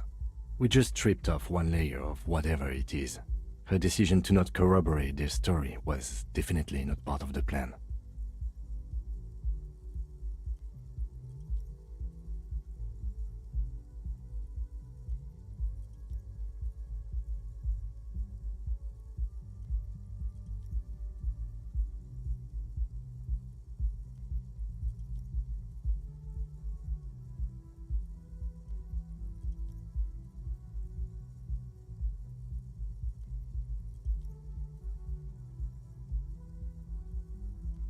What else could she have done? Lie? She saw there was no way to lie and get away with it.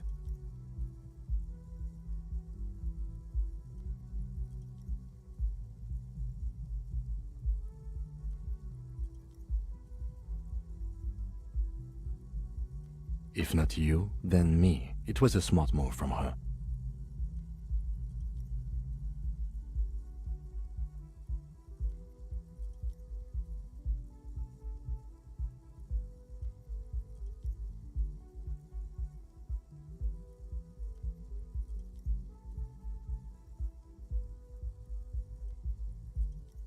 You think so? Being candid is the best way to lie. The appearance of candor with some facts thrown in draws attention away from whatever one chooses to omit.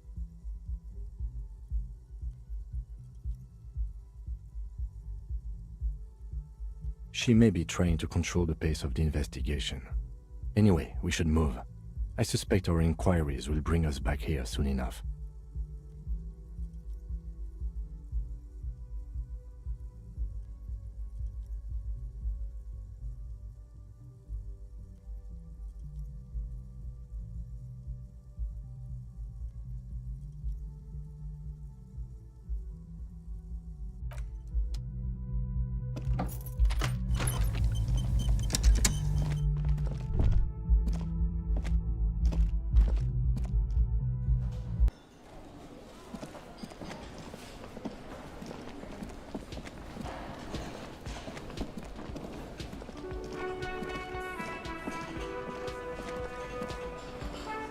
The clowns are still hanging around.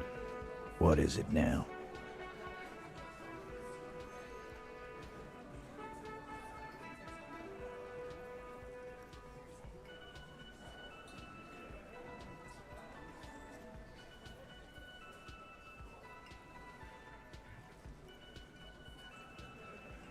Again?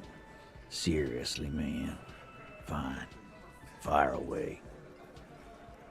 What do you think I meant?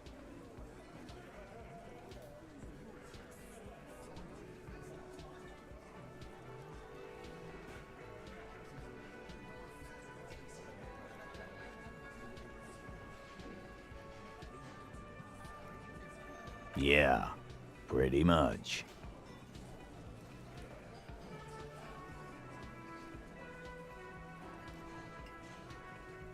No, we just fucked. That's all. I'm not gonna give you any details if that's what you're after. So put your dick away. He really went out of his way to seem comfortable with this topic. That's all you're gonna get for now. He's doing a good job here. A commendable performance of I don't give a shit. Yeah, whatever. Like hell you have. There is no local drug trade. This place is as clean as a rifle. Go back to Jamrock and ask the local junkies how clean your streets are in Precinct 41 Kilos. We'll do that. In the meantime, did you know that there's an abandoned lorry at the intersection that was used to move raw ingredients for drugs from Terminal B to Jamrock? The person driving it was present at the hanging. It was one of you. We've connected the footprints. Detective, do you want to deliver the coup de grâce?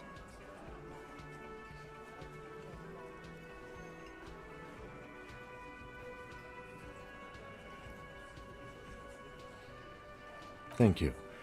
You're right, Titus. There is no local drug trade because it's all controlled by you. You're the drug trade. That's a mighty interesting theory. I guess that's what you would need to do, theoretically. A big, strong, state-run monopoly would outcompete the runts on the street. Yeah, man. Theoretically, that's what you would do. To get rid of the gangs, the dealers, even some of the junkies.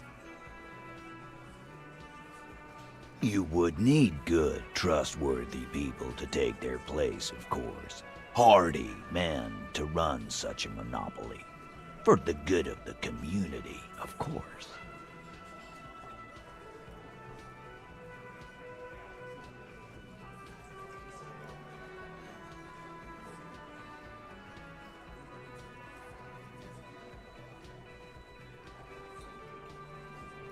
Thank you. Theoretically, of course. Thank you. Theoretically. Titus, I'm amazed. Where is the same professionalism when it comes to other topics? You're doing great. I hardly have to interfere at all. I don't know, Lizzie. I guess theoretical things don't make me emotional. Now, was there anything else? I was sorta gonna get my brewski on. Not quite yet, Mr. Hardy. There were 8 sets of prints on the crime scene. There are only 7 Hardy boys here.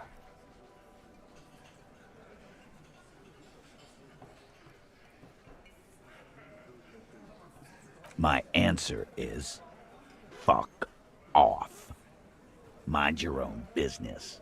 There is no 8th Hardy. I run this goddamn scene. And here we go. Back to the usual. I know! Fatty walked on all 4s.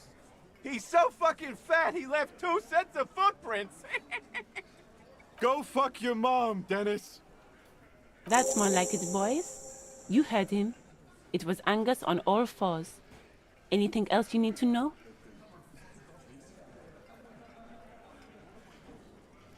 Fuck! I knew that fucking whore couldn't be trusted. For the record, Titus Hardy did not explicitly specify the victim as a whore, nor did he say anything about trusting her.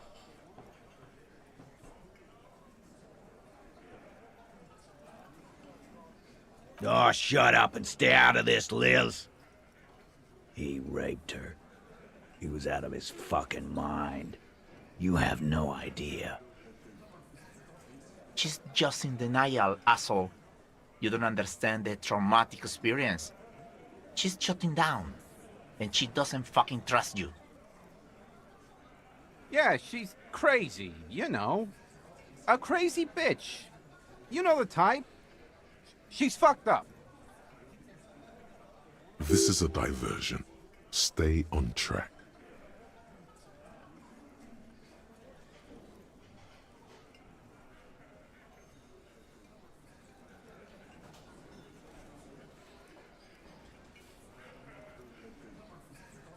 She wasn't raped. The witnesses' statements were very clear. Lawman, I'm at the end of my goddamn rope with you. I fucking told you not to push her. His hands become fists. And you went and pushed her. I am gonna fucking... Titus Hardy! Success. Titus backs off. Fists down, everybody. Goddamn, no one tells you to put your fists down. Evrart personally sent me to take care of this. If this goes south, we'll all be in the shit. But you, Titus Hardy, are going to be buried. Am I understood? When she's angry, she emphasizes the S. It gives her voice a strangely hypnotic quality. Her lips barely move as she speaks. Frankly, it's a bit terrifying. Someone has to rush in to break the tension. The second in command. Look, Copper. We know that that fuck was a rapist and a killer. We got him confessing to it on tape. Show it to him, T. What's the harm, right? Here, jerkwad. Listen to this shit. And then come back and tell me the soldier of the apocalypse was an innocent man. This is their last play, this tape. Their story is in tatters, a mess. It might be nice to listen to, but at this point, you don't need to.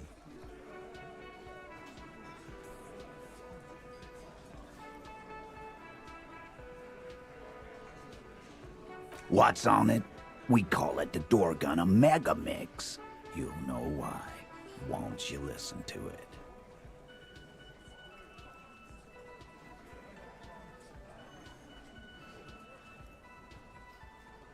You think we go into this shit deaf and dumb? You RCM aren't the only ones who know how to bug people. There's no university degree for that.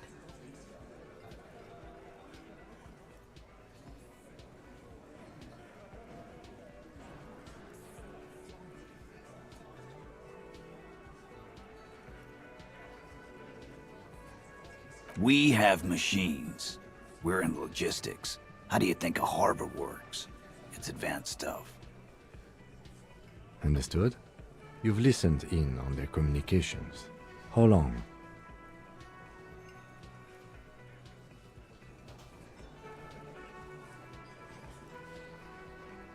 Since way before their chief started taking swing lessons.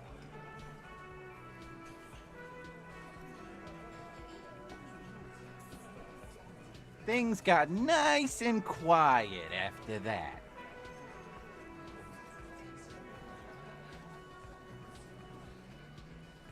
It's not advanced. You just hold up in a coop all day, writing down what they say. It gets hot as hell in there. Don't put yourself down, Angus. It's important work. Yeah, man. You're like a radio genius or something. Those notes are some in-depth stuff. Indexes and shit. I'm sure we can find a tape player. Where can I listen to this? Why don't you try shoving it up your ass, genius? Yeah, play it with your ass, cocksucker. I'm sure we can find a tape player. It's not a problem.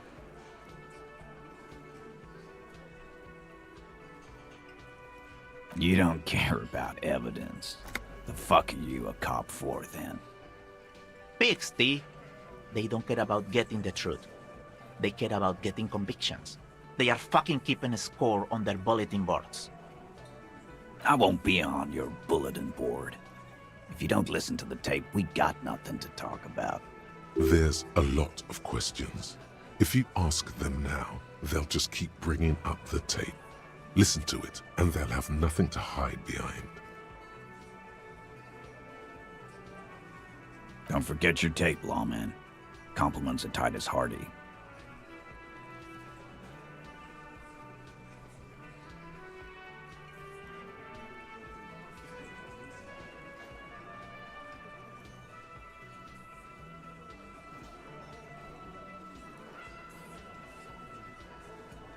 You do that. Oh, and keep it. Maybe you'll need a reminder of human ugliness someday.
compact tape player is still and silent.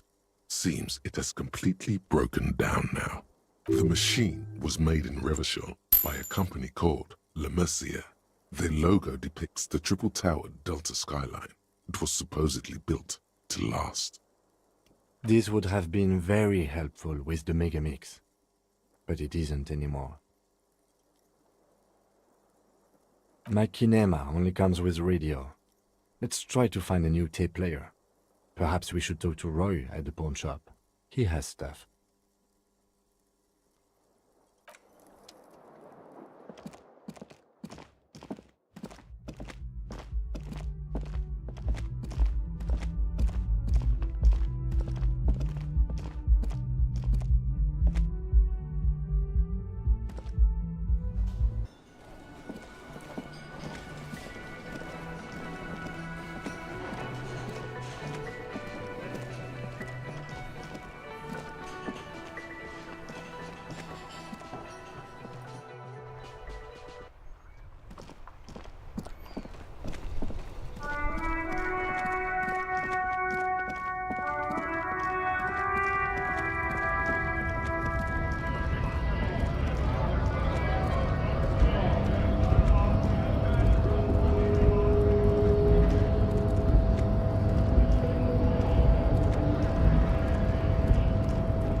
The file cabinet stands steady as ever.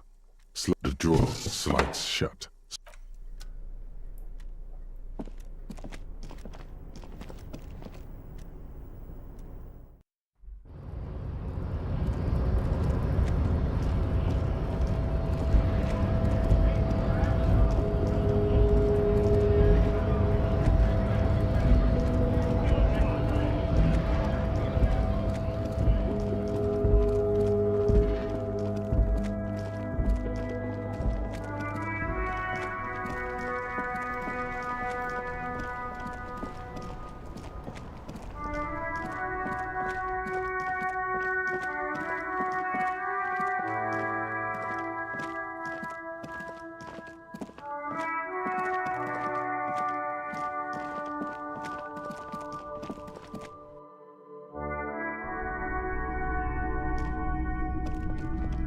Hello, hello. Let me know if I can help you with anything. Yeah, we still have those boom boxes on the shelves.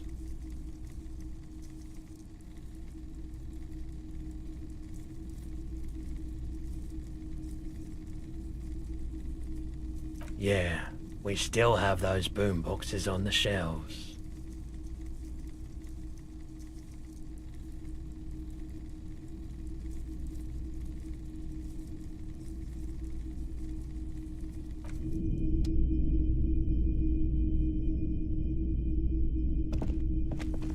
You see rows of toy soldiers guarding the rest of the trinkets displayed on the table. Some on horseback, others in rags, others yet in bright blue uniforms. All are stern and unyielding in their duty.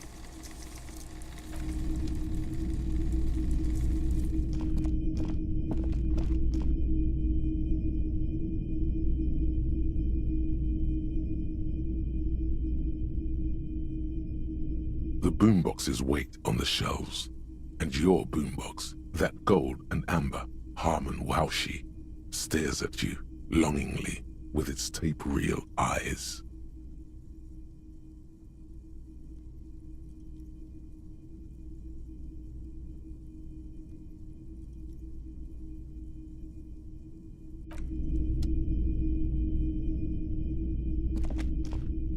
The boomboxes wait on the shelves, and your boombox, that gold and amber Harman Waushi, stares at you longingly with its tape reel eyes. A discount? I do have to keep the lights on, man. It's 12 real.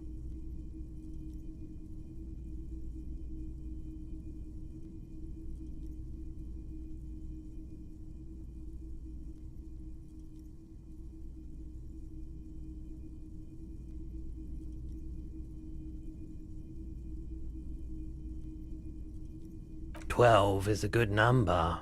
And here you are. Quality sound reproduction on the go. It'll play anything, wherever. Turn any tape into a conversation of sounds and shapes.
The porter reel is just what you needed. The reels attach to the apparatus with a satisfying click. The tape is routed behind the magnetic reader.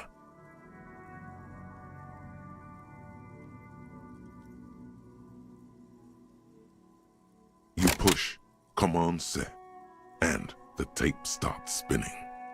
Violent static and machine sounds fill the air.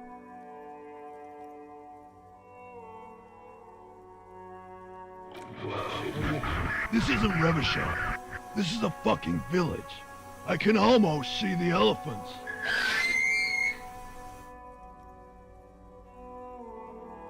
The harbor. That's the son of a Kvalson crane.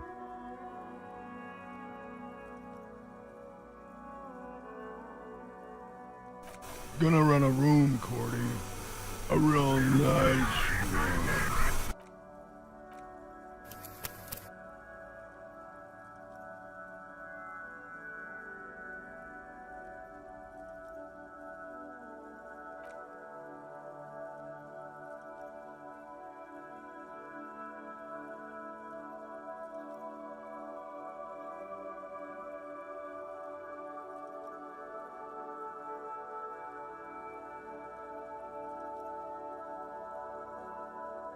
I'll fucking do them all in. Rape that disco cunt on the counter. You know, the dance a whore upstairs. Do it Kohoi style.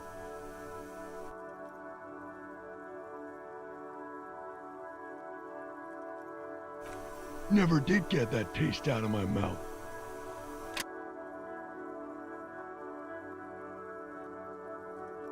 The lieutenant presses the button marked Arrête on your porter reel. The tape stops spinning.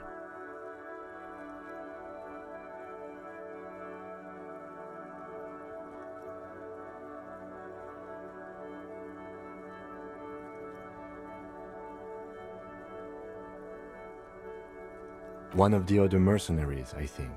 The one he was talking to. A friend of his?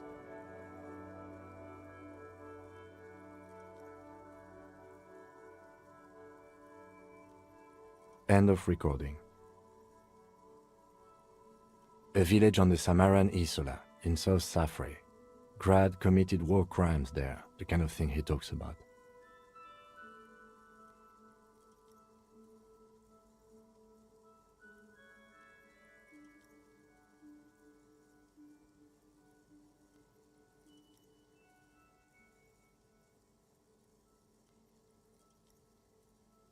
Who knows? Maybe the tattoos would have an answer. Or maybe Kohoi is just merc talk for atrocity, slaughter.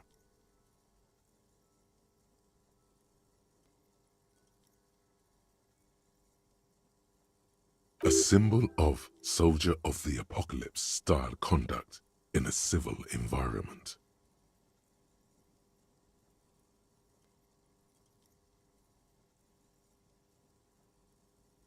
It seemed authentic enough. Probably recorded off the shortwave, then edited to seem more incriminating.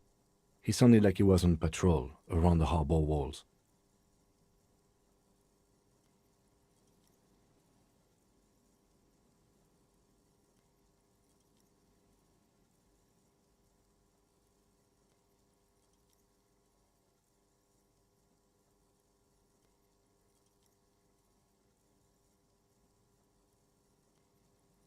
Indeed, but...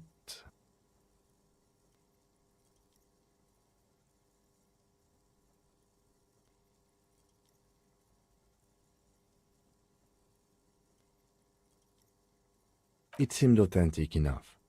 Probably recorded off the shortwave, then edited to seem more incriminating. He sounded like he was on patrol around the harbor walls. Still,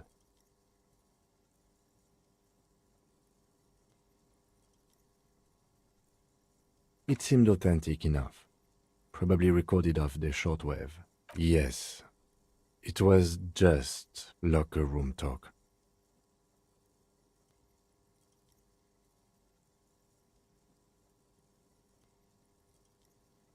I think we've got a few more questions for class here, don't you? This seems to contradict her testimony, at least to some degree. As you take out the tape, the boombox tunes itself back to the cheery radio again, spewing out beats like it's a Friday night. The contrast feels chilly, inappropriate even.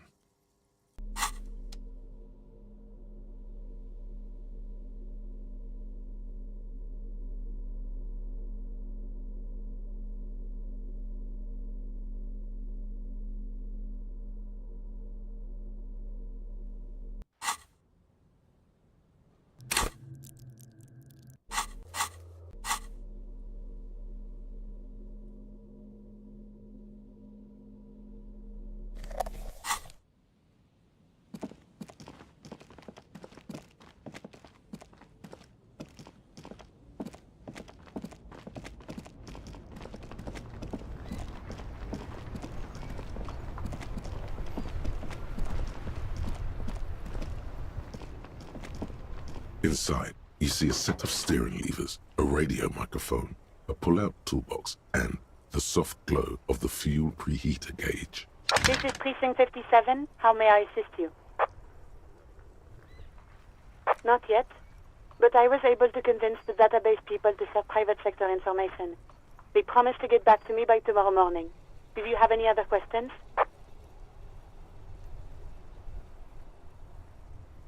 57's over and out. In the cabin, you see a set of steering levers.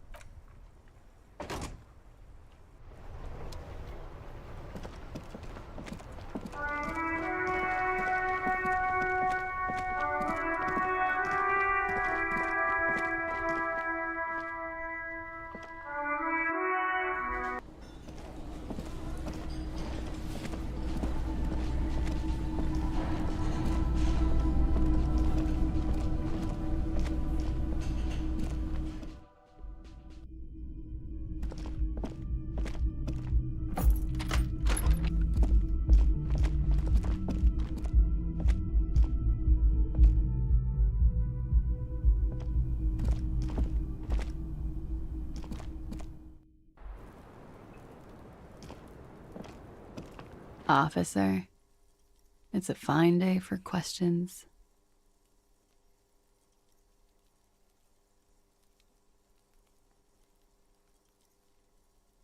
She puts her coffee cup down with a soft ring as the porcelain meets the metal table. Did he?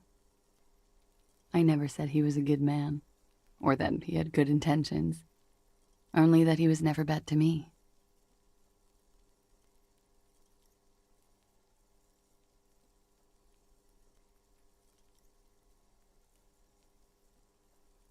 She doesn't care. If anything, she sounds amused. Where did they get this recording exactly? It's intercepted radio chatter of the deceased, recorded via a de-encryption station. It's authentic enough. Does he say he's gonna do it Soldier of the Apocalypse style?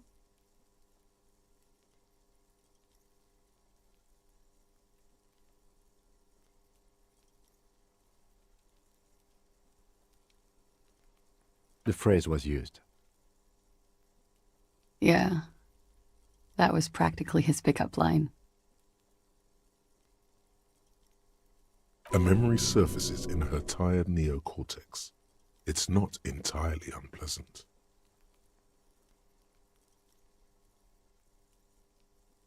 Did he say whores a lot? Was he pretty much on the verge of doing it Kohoi style?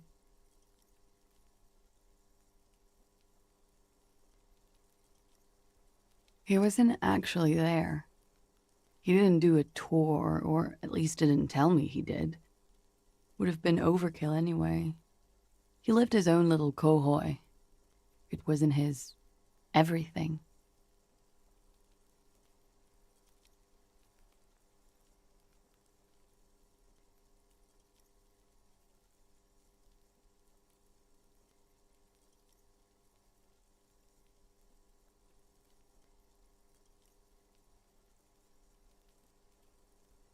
No, I'm pretty sure he did all those things, and then had to internalize them to keep on living, until they just sort of turn into his, what's the word I'm looking for? She's quite observant about the human character, trained to observe, even.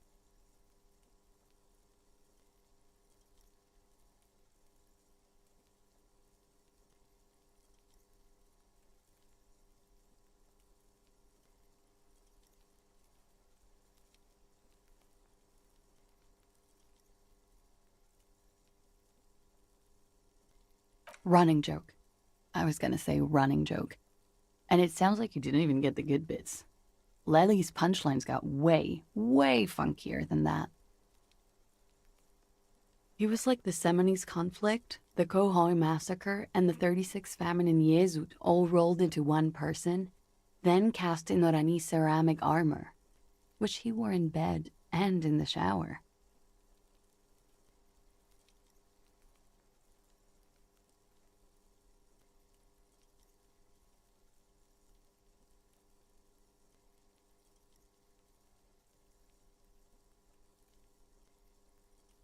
We're all scraping up any happiness we can find, officer. Going around with our little scouring sticks. You, your first love, Mr. Kohoi here. Did he tell you he had actually done any of those things? Here in Martinaise, I mean? No. We were too busy laying waste to our own nervous systems to direct any of the fury outward. He seemed happy, I guess. At ease. As much as a man like him could be. What kind of man was he? Before you go, ask for details. She seems okay to talk about it. Thank you for clearing that up, miss. Whenever you're ready. I'm interested to hear what Titus Hardy has to say now. She takes a very small sip of her coffee and smiles.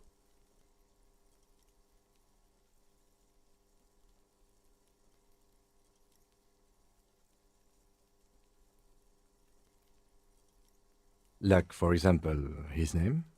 Actually, officer, I didn't know his name. I just called him Lely. A nickname? I guess. He came from Lelystad. It's short for that. And it was his army name, apparently. He said his real name wasn't his. I tried to pry it out of him, but it was no use. Lelystad. That's a good start. We have a few questions you can help us with. A few things a field autopsy alone can't answer. The young woman cranes her neck, trying to catch a glimpse of the page the lieutenant passed to you. On it is a list of autopsy observations, recorded neatly in blue ink.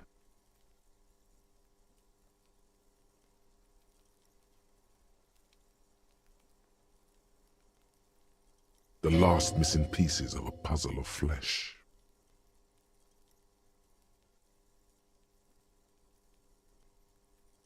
He was 42. 42? Are you sure? I would have had him above 50. He had many scars that made him appear older. But no.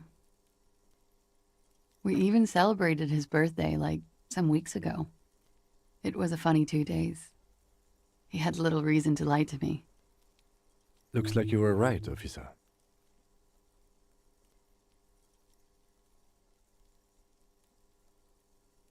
Points aren't good. Have one, you old dog, before we all die.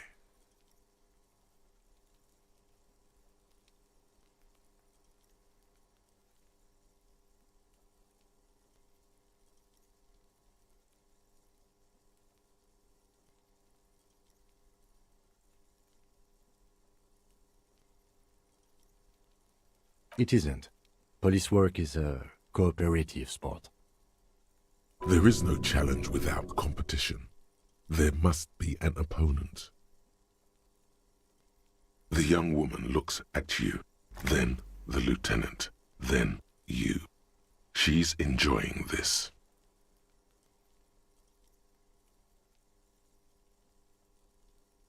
Blue. Light blue. They were like little blue galaxies, you know? It was strange, seeing those eyes in his fucked up face. Pardon the swearing. I do him an injustice. He wasn't ugly. And he had a beautiful, soft voice. Very surprising, what with all the scarring. It was quite something, watching him speak. He had a combat wound on his chin and mouth? Yes. Severe. It made him look like half his face was cracking away in some strange smile. That and those eyes. It's clear she was very much attracted to him, and still is.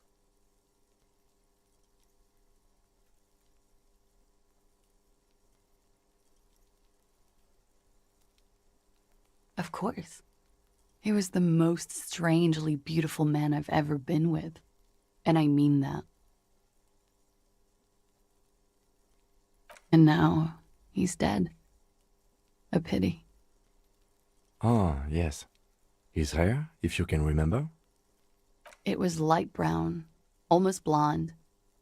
He darkened it with brilliantine, made it oily. Not nice to stroke. I couldn't convince him to leave it alone.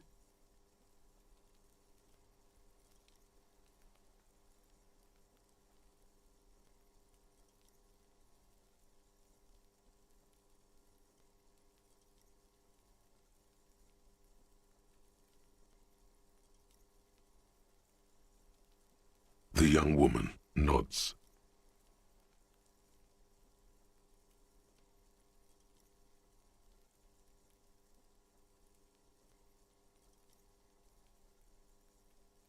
Oh, that. It was a map of his life and the places he visited as a soldier.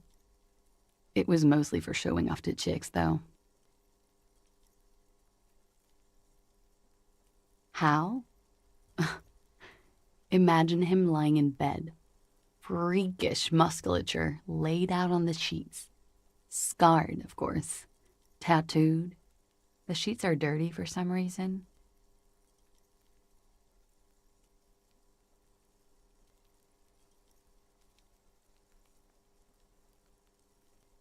Is this Martinaise lit? He's smoking and drinking, of course.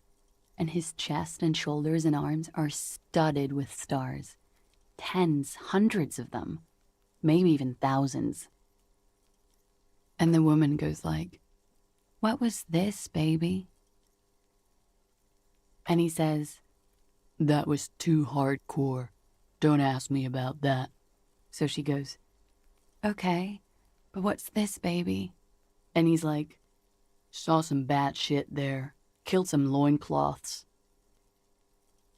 And so it goes.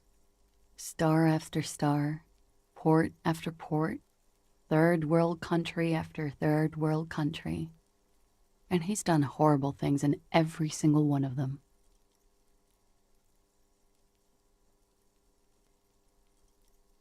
Oh yeah.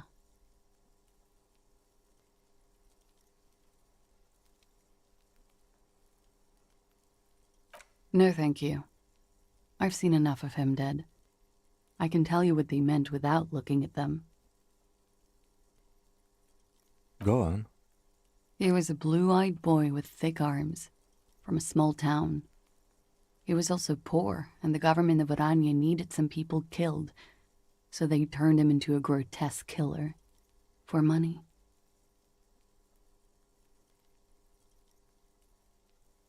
He went to Killer Academy in Vredefort. Then he killed some people in the Seminine Islands. And on other islands, too. All of the islands. After this, he came to Revachol and got killed himself.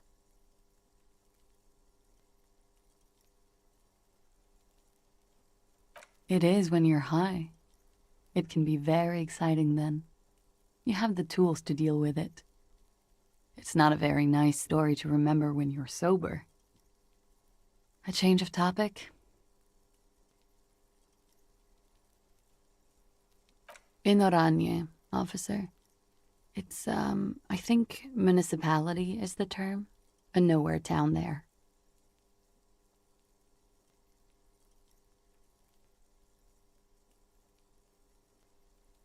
The Lelystad municipality has few boroughs and even fewer cities. It's made of agricultural plots near the border of Gotwald.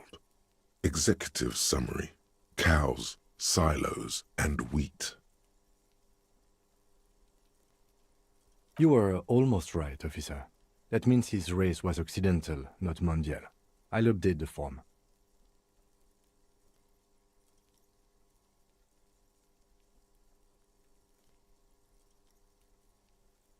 Yes, we were compatriots. Did that bring you together?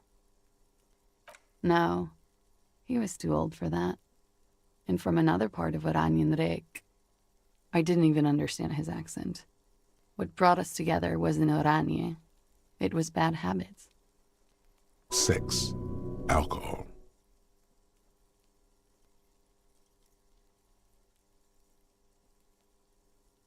Speed, probably also sildenafil.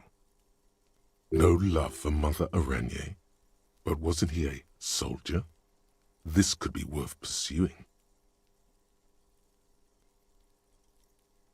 No, he left the National Service after they taught him to do what he did on Seminine. He wasn't the flag-waving kind. He was the making money, killing people kind. He was by no means a stupid man.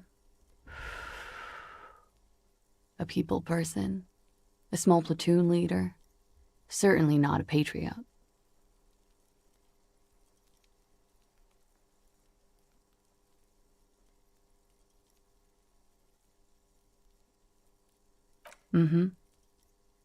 There is nothing on Moindi. The old world is dead, and we both knew it. Maybe Oranje did bring us together. In loathing. I love Revachol, though. I hope she loves me, too. It very well could be, yes. What do I mean? I have no idea. I don't even know what you mean. Love did him in? What does that mean?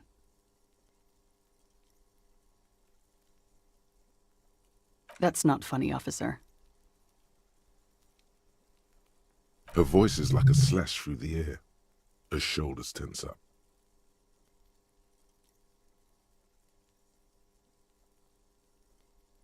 All right.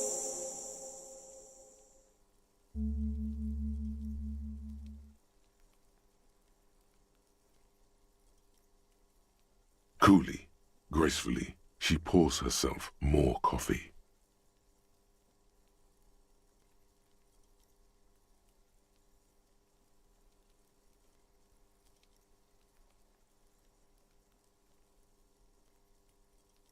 Yeah? It is. The lieutenant makes a note in his notebook. He finds the answer unsatisfying. All right.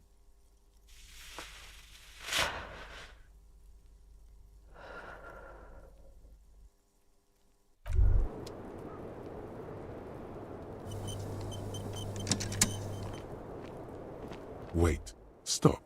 That man, bloated beyond all recognition, was 42?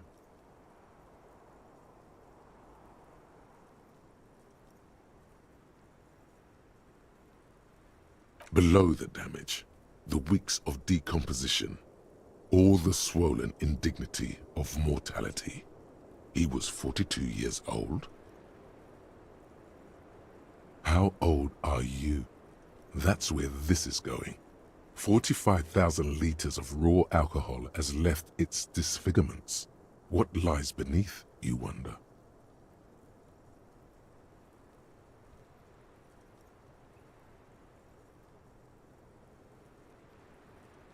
You could ask either one of them.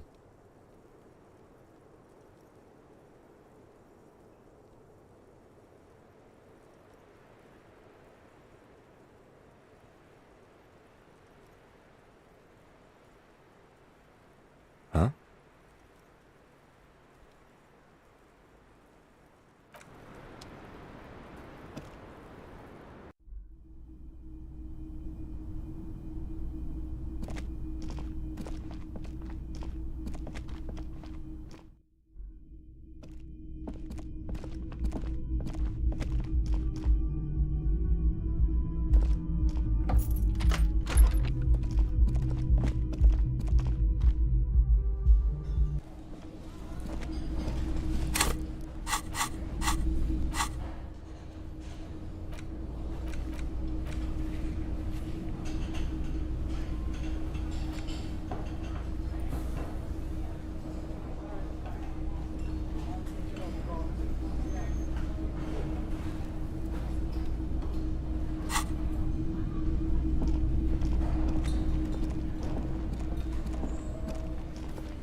It's you again. What is it?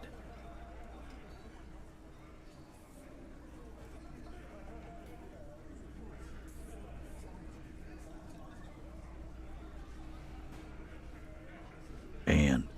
He tenses immediately. Chest tightens, jaw sets, ready for another blow.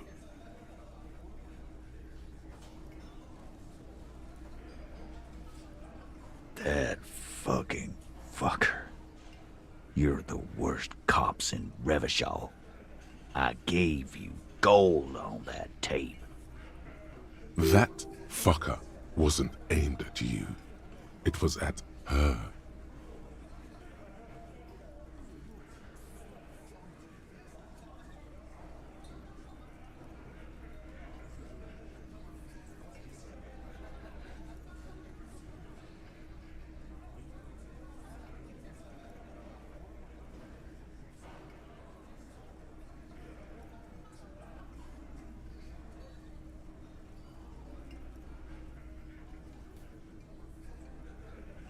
Fucking fuckity fucker. And what did she say then? That it's fine. People are supposed to be like that.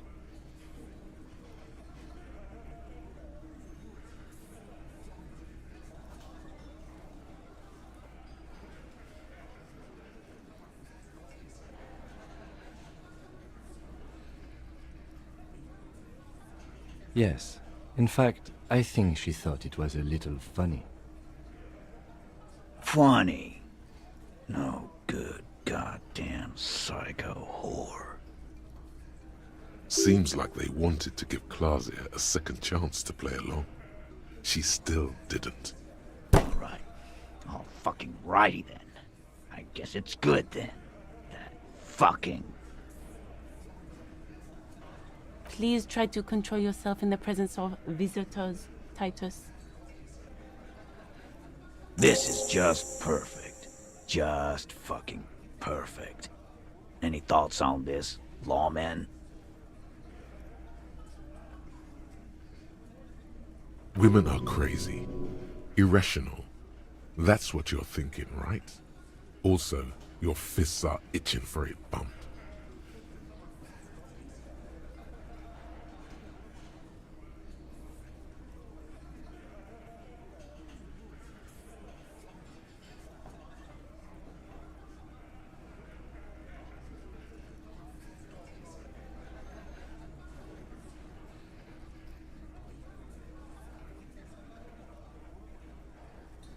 I already told you.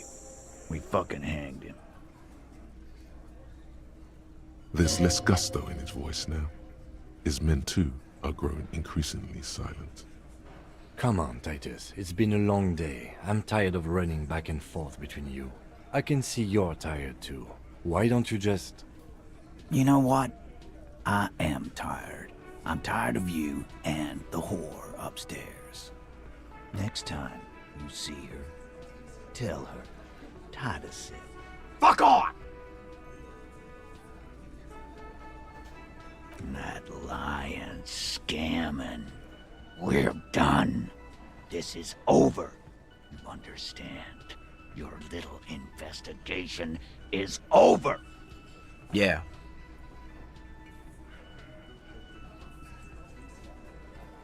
What is this quiet funeral shit? What we need is some beers in us. Bartender, 20 beers for the Dock Workers Union. Why do we make it 40, huh? Why do we make it 100 beers? You're not loud enough. 100 beers?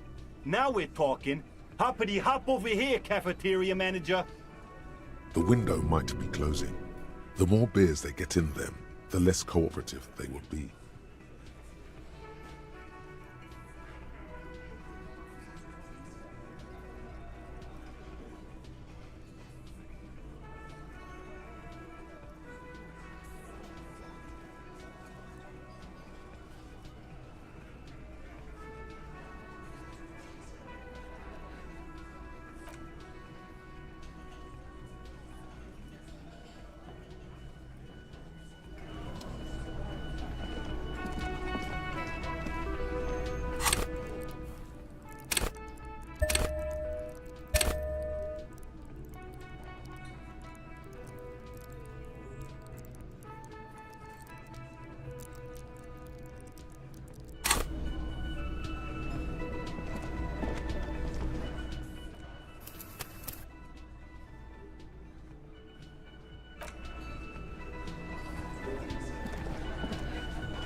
It's you again.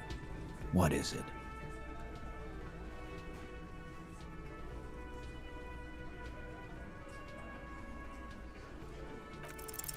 Convince Titus he's being manipulated.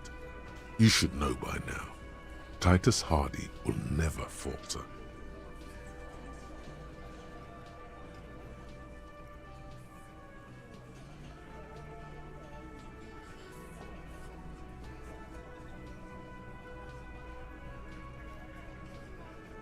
Just remember, it's about more than Claudia. It's about these men and Martinaise, their district, their responsibility. Outside, in the midday sun, ruins, The pavements are cracked and the benches peeling. Newspapers blow in the wind.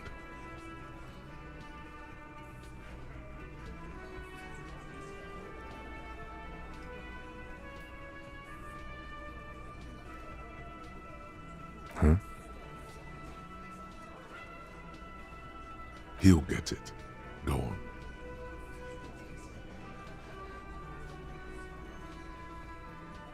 Got it. Kill you because they don't like you. All because...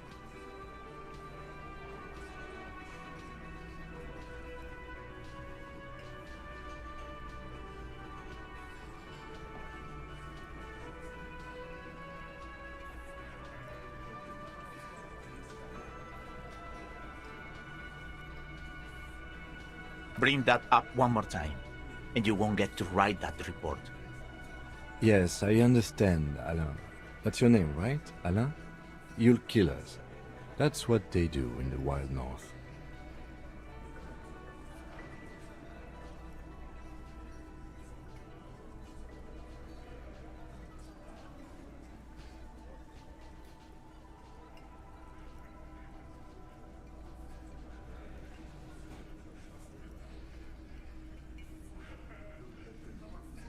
It wasn't that.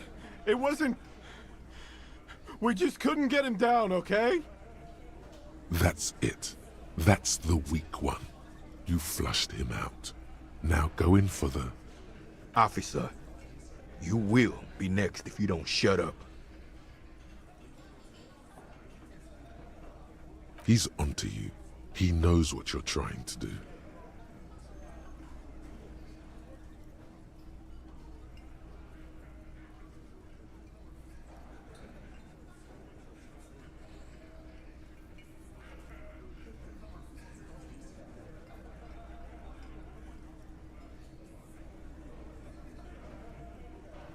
The lieutenant has put down his notebook. His hand is resting on his holster. He gives you an imperceptible nod. What? What does that mean?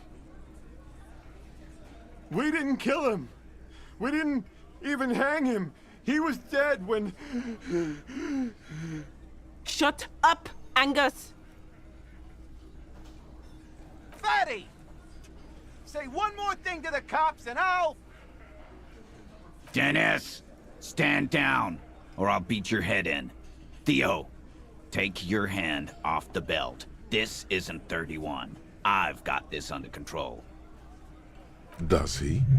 His closed fist is shaking. It's you who's in control. Let them have their moment.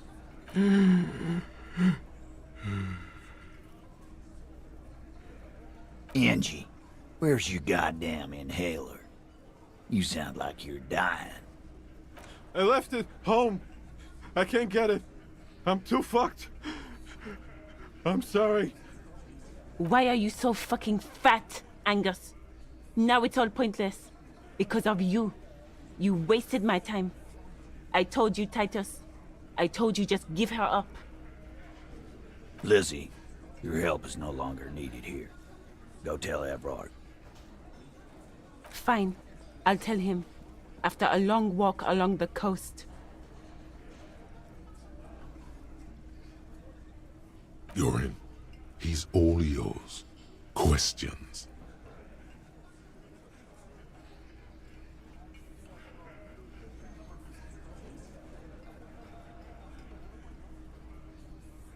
Me too.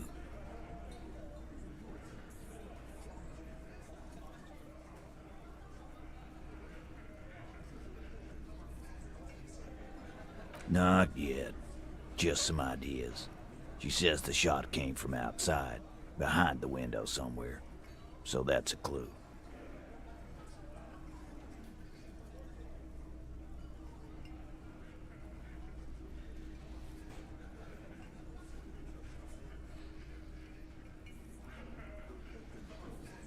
I'm thinking someone's past caught up with them. Either hers or his. Hers, you mean?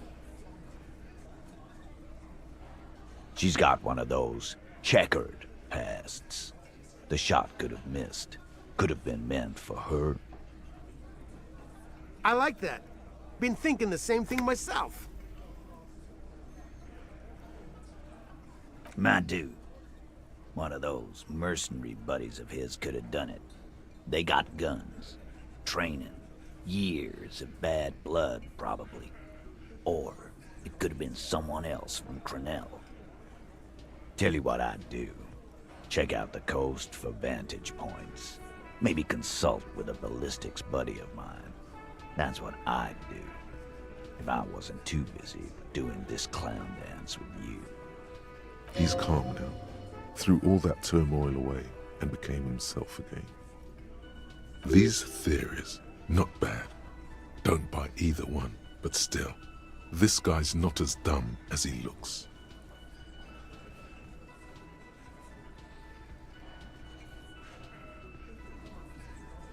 He nods. You hanged the corpse to cover up the real cause of death. What was it? We're not sure. Probably a bullet. The wound was difficult to see.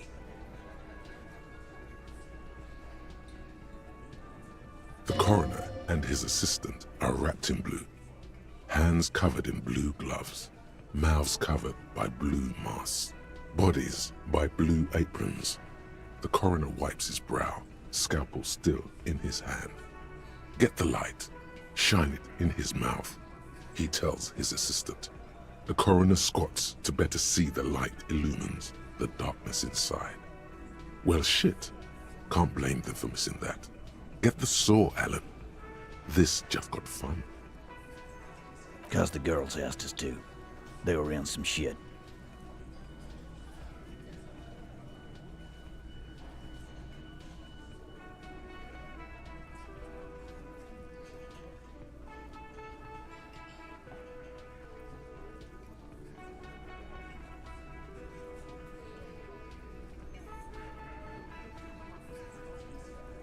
Girls plural? There's another girl? 2 of them? Take note of this. They'll probably say more about her later. Did she kill him?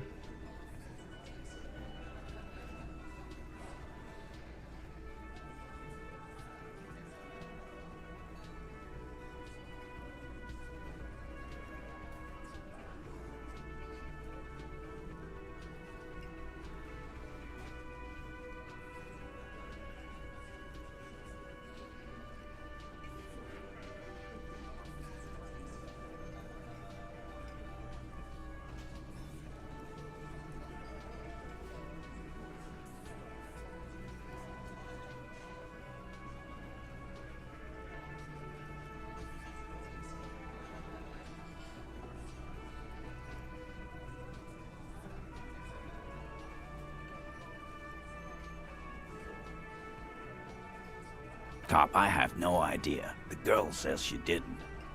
He doesn't think she did. Or at least he hopes she didn't. Classier came down. She seemed really out of it. Drugged up, even more than usual. Bug-eyed and gurning, you know. Not in a fun way.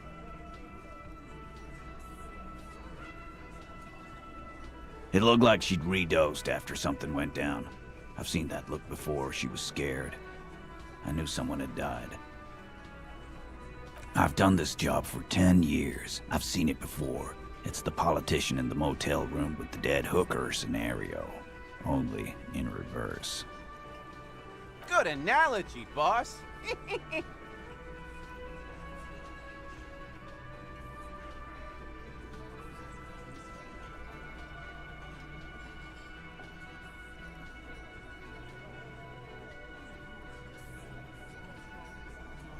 You don't get to talk yet, Shanky. You're still on the bench. And you keep taking it easy too, Angus. That's okay with the fat man, still wheezing there. He couldn't speak if he wanted to. We went upstairs. Sure as day the merc was dead. There was a bullet hole through the window. Fucking dirty sheets and bottles everywhere. He means they'd been fucking? Tibbs patched the window.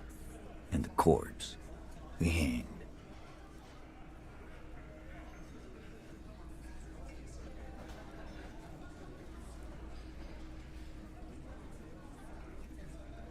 Nah, he's my brother. He's in the window replacement business.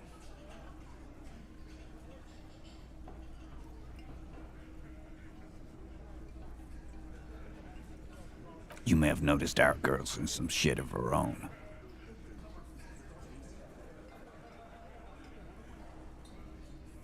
The can't show up on police radar kind.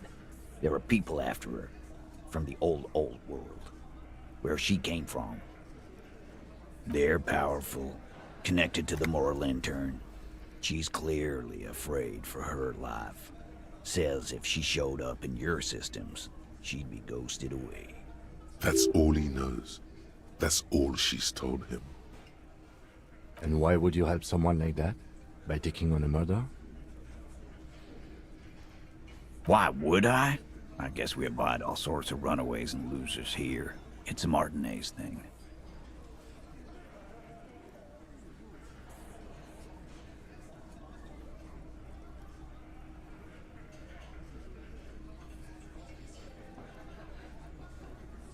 In a manner of speaking. Remember the two girls? He may be talking about the other one. That's right. It was her idea to hang him. I liked it for political reasons. It sent a good message.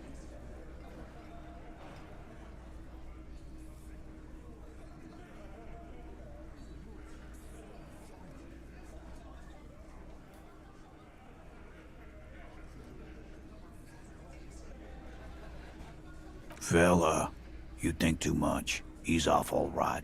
You're gonna hurt your head. That woman is just affiliated with the Hardy Boys. You don't know her, anyway.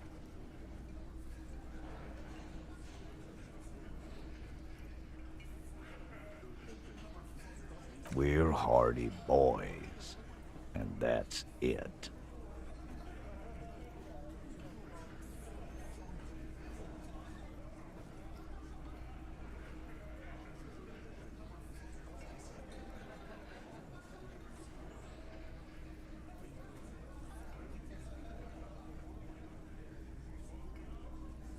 Nope.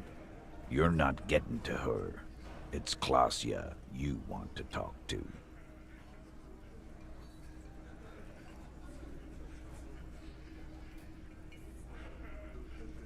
You do that. Hey, cop. Before you go.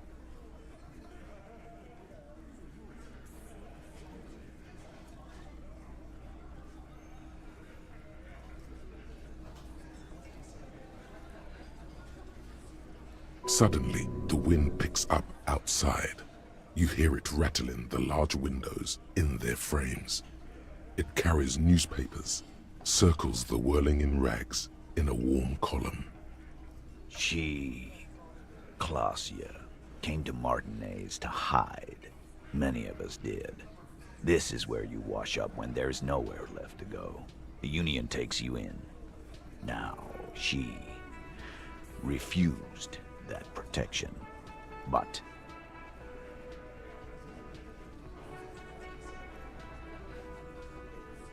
that's right.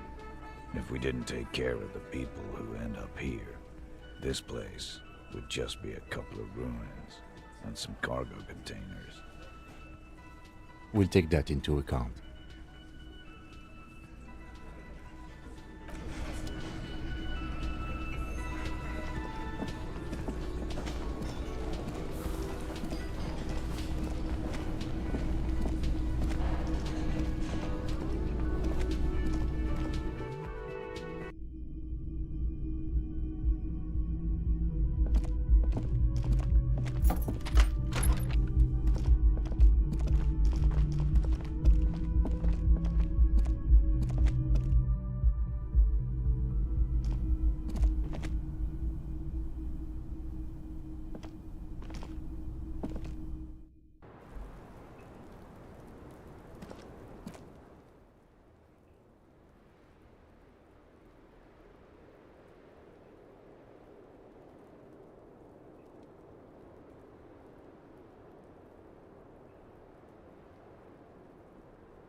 It's always good to see you.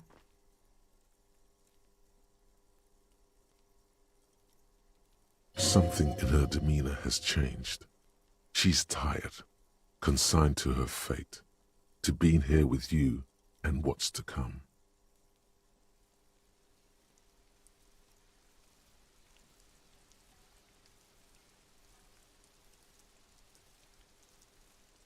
I understand.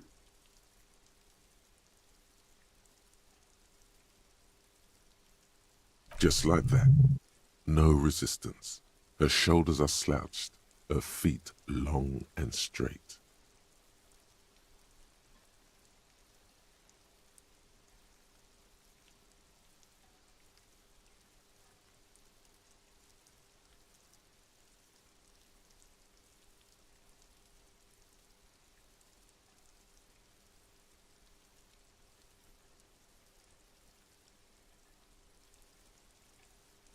I'm sorry for wasting your time. I should have known that you'd find out. This is good. Clear the air first, between you two, then move on to questions. Is it? Something is off here. Shush, I can't hear what she's saying.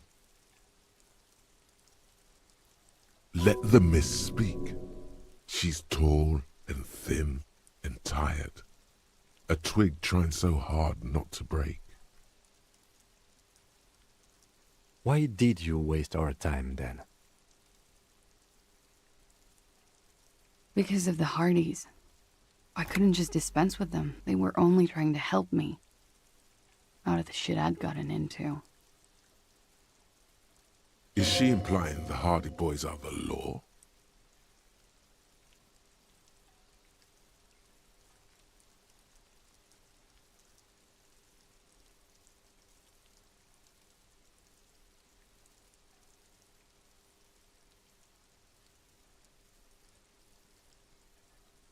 I know that. But the people around here, they don't see it that way. And if I am to stay here, I need to get along with them. I am not. There is more here, miss. You're right.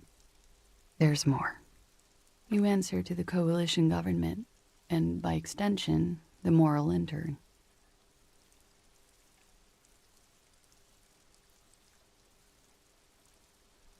Briefly glancing over her shoulder to the sea, as she's done time and time again.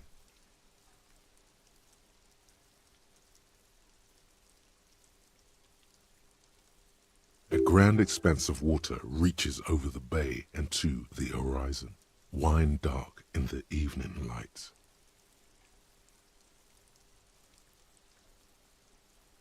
The Pearl, the Muindi Isola, the Occident, and then Oranje, the old, old world.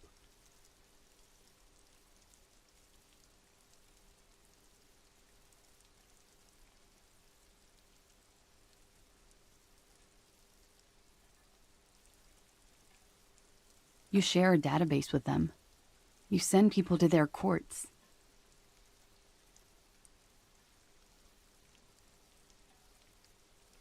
Just business, but bad business for some people in the moral intern. If I show up in your records, officer, they will find me. They will... What happens if they do? They will kill me, sir. If you file my name, take me in for questioning, enter me into the moral intern mill. Well, then I'm fucked. For nothing. This murder didn't have anything to do with me. Actually, this murder did have a little to do with her.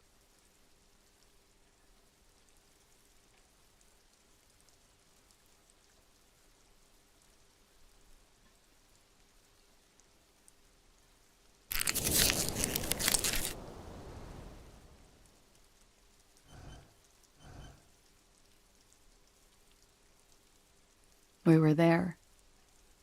Together. In bed, I mean. Okay. He was in a kneeling position. He had just entered me. I was on my back, looking at him. I heard the window behind me shatter, and I turned to look. There was a hole in the glass.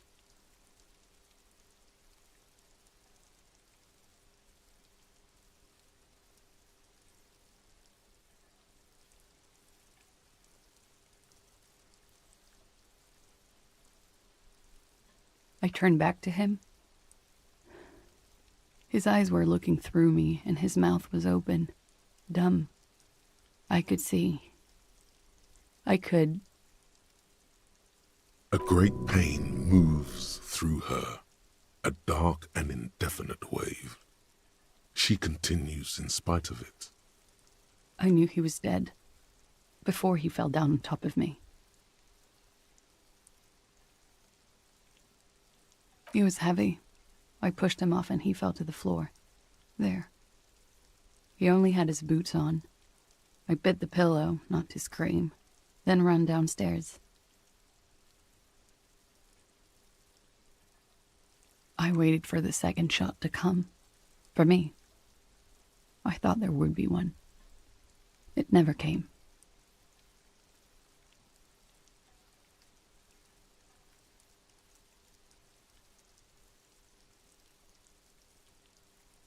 So am I. She throws it away and immediately proceeds to light another one. What time was this? When did it happen? It would help us if you could be as precise as possible. 11:30 to 12:15.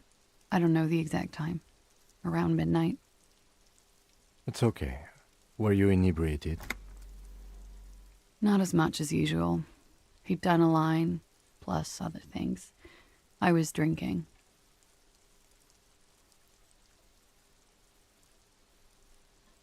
Wait.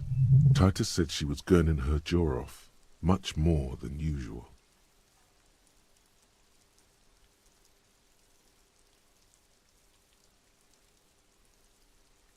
Oh, yeah. I did one of his lines, just to clear my head. Good thinking. Clear your head. You should clear your head. Get into his mindset. Did you hear or see the shooter in the course of this? No.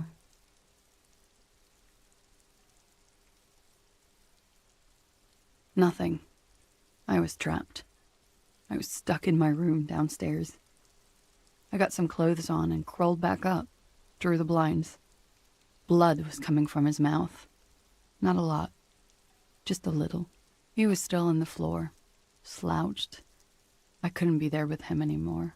So I ran down and out of my room, into the hallway, down the stairs. I knew there would be people there.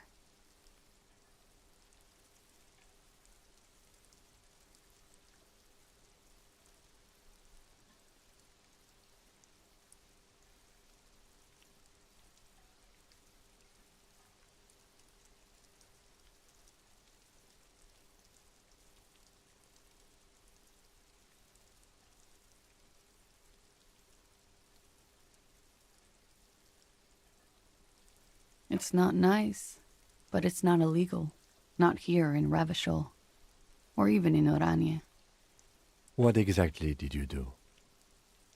Industrial espionage. I joined a business collective with the intention of betraying them. I did my job well enough to be asked to do it again. With a bigger company. The kind you really, really don't fuck with. I took their ledgers, 2 decades worth of accounting. I need the names of the companies involved and who hired you. The job was Lou's-Duin County Savings Bank. They sound small, but they're part of the Lou-Scott conglomerate. That was the second job. The first was some printer company. You wouldn't know them. As to who hired me for the job, I don't know. But they're after me too, along with Lou-Scott and their friends in the MI. once you're done in the competitive intelligence circuit, you don't have allies. You're radioactive.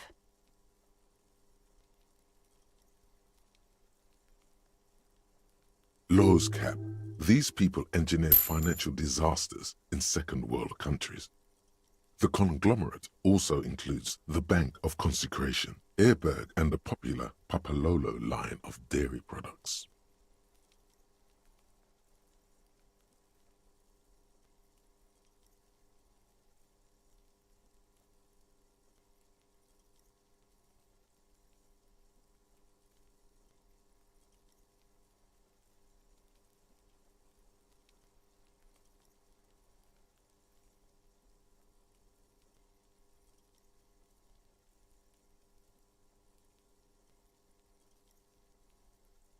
Yeah.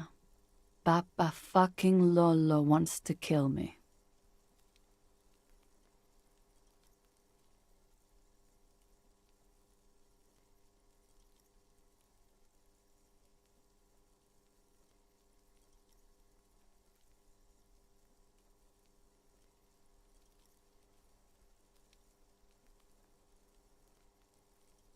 Sure.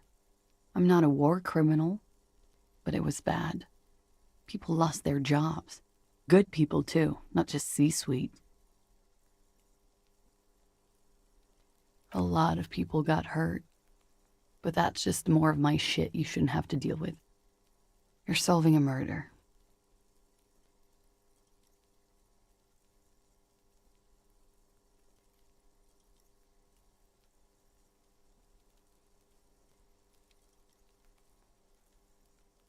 When he was shot?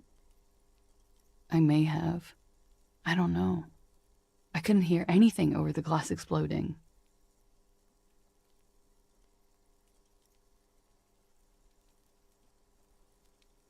Sylvie was tending the bar. A lot of people were there. The Hardys were at the table in front of the stage. I think the Union box was full. Ruby was there too. They were having such a good time.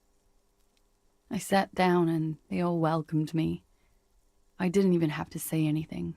Ruby knew something was wrong. Ruby?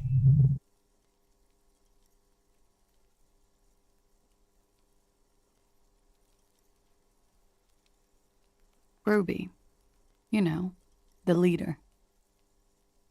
The leader? Of what? The Hardy Boys.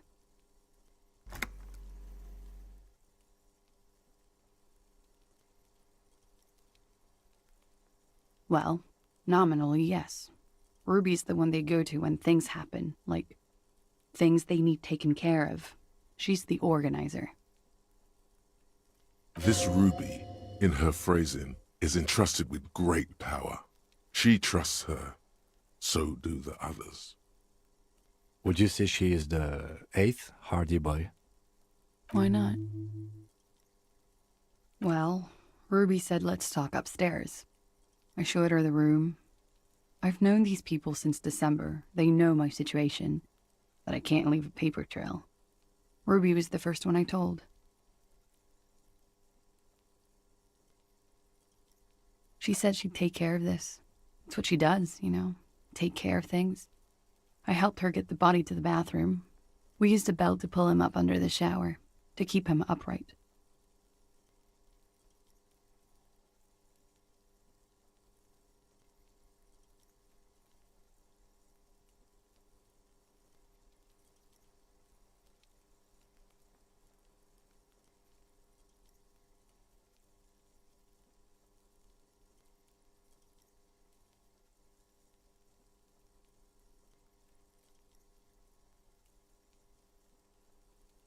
To produce lividity, matching a hanging? Yes. We completely missed the tampering. Looks like you got there in time.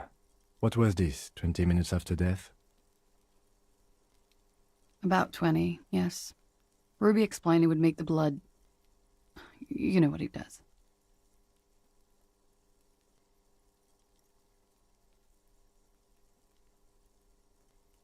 Ruby went outside to talk to Titus and the boys. I was just looking at Lely in the bathroom. I had to put his clothes back on. His armor, too. It was tough, but I've seen him take it off and put it on many times. It took Ruby maybe half an hour to come back with Titus. I'd gotten him ready by then. They carried him out. I knew what they were going to do. Make it look like a hanging. Ruby said they would. Ruby said to wait here. She also said I wouldn't see her for a while.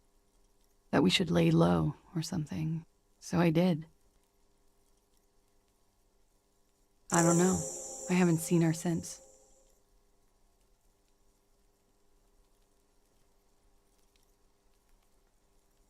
We will need to take this question to the Hardy Boys.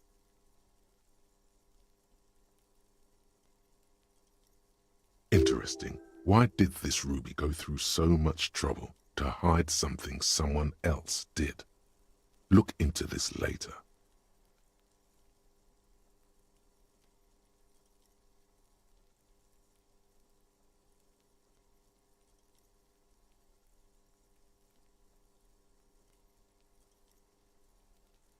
That's the first thing that went through my head when I heard the glass break.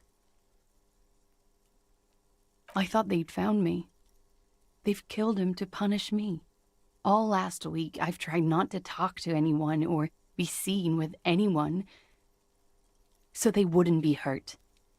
I've come to understand, however, this is paranoia. What happened didn't have anything to do with me. We can't go after Loose Cap. Not yet. There are other, saner leads. I don't ask you to, Lieutenant. If there's one thing I know, it's that you'll get nothing from there. What? Why would I put myself through this insanity? Get myself cornered like this? He wouldn't have died if it weren't for me. I know that. But I would never hurt him.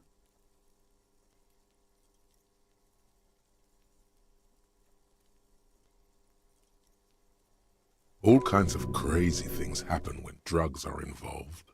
Sweet, sweet drugs. He was a serviceman. He must have had a gun. Somewhere, lying around, close to her hand.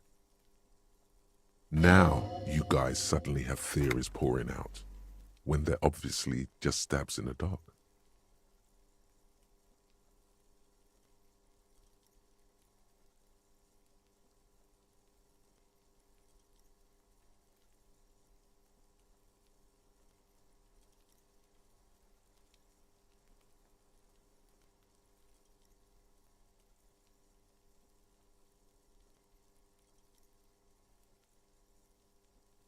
I did not kill him to defend myself from rape. I told you before. That wasn't what happened.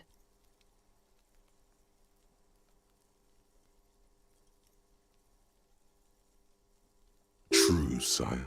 'Tis true.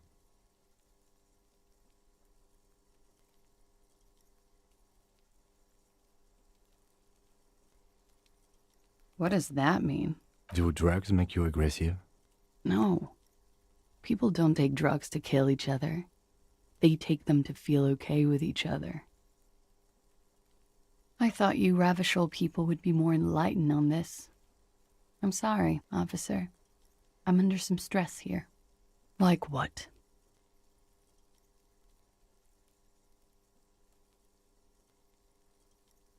Last week, Angus and Titus's brother, I think he's called Tibbs, took care of it. You should have another look at that window after this. Reconstruct the scene. It's right there.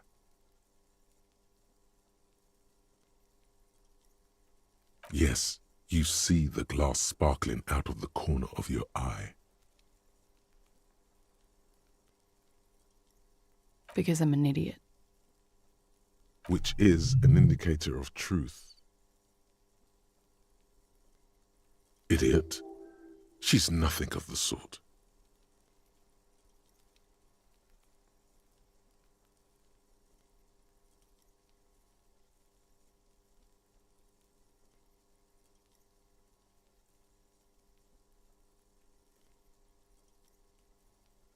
You have to understand, the people around here, no one was making the call, and he kept rotting. And then they picked his clothes off, and that little fucker threw stones at him.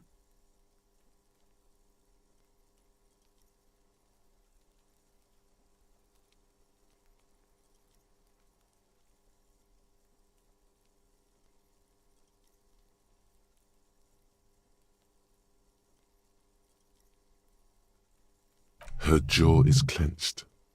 Her throat moves. It takes all her strength not to cave in and sob. Once. Just one time.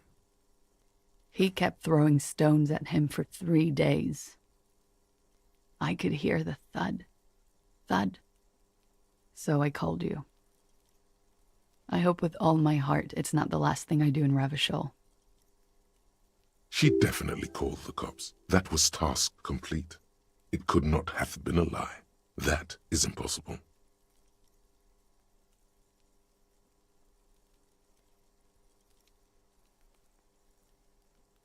She nods, silently.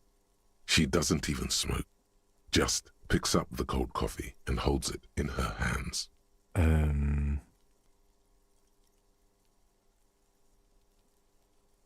He's thinking, are we done here? Or maybe you should take her to the station for safekeeping.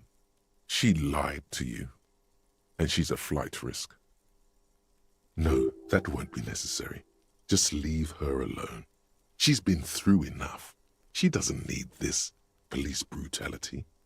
Multiface, I'm beginning to doubt your judgment. Are you sure you're not sleeping on the post? You have to wake this one up, with force, if you want to continue pushing her.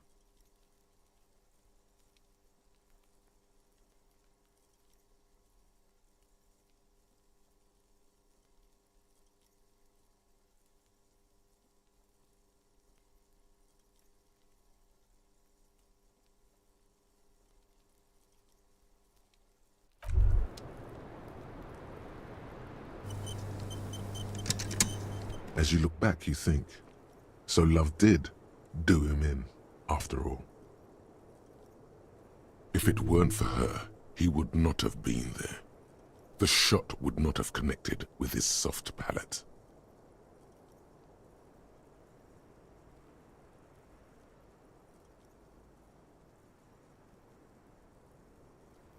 She's silent, holding on to her coffee mug. No vapor rises from it. It's cold. Remember this silence. The lady is dangerous. People suffer around her. Yeah. I'd like to think he didn't love me, or that it was chemically induced and not real. Easier that way.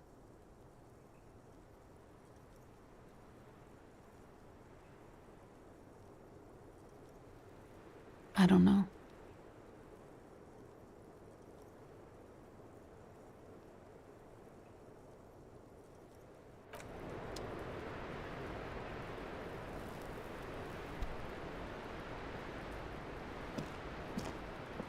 The same small, heavy door.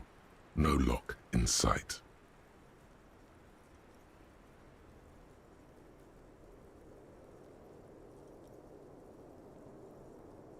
I don't know. We should search downstairs in the kitchen, just in case. Maybe there's a door that leads up that we don't know of. The further we get, the more this building seems to be tied to the case. Below, the hostel cafeteria creaks and groans under your added weight. A skeleton of composite support beams and cantilevers.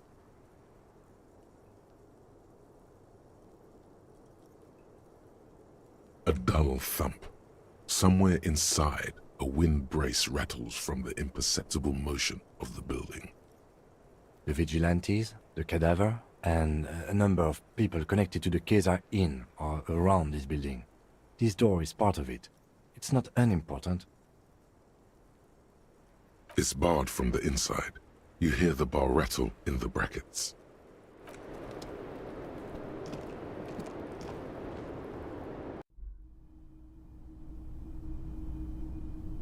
This window is pristine on the inside, unlike the one next to it. Light from the desk lamp reflects off the glass in an untarnished golden halo.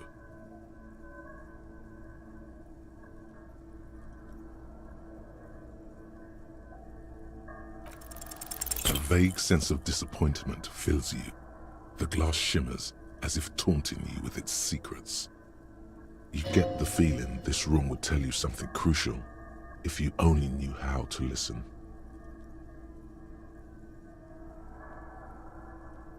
I'm not exactly sure either, to be honest. My imagination has a way of failing me. It's a weakness.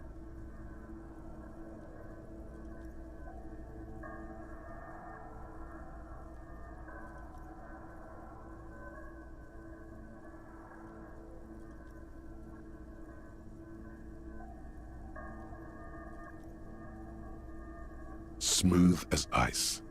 There are spots of mud and rain on the outside, even smudges. But the surface of the window is clear from the inside. No chips, no hairline fractures. Following your lead, the lieutenant leans in closer to inspect the surface. Looks like it, yes.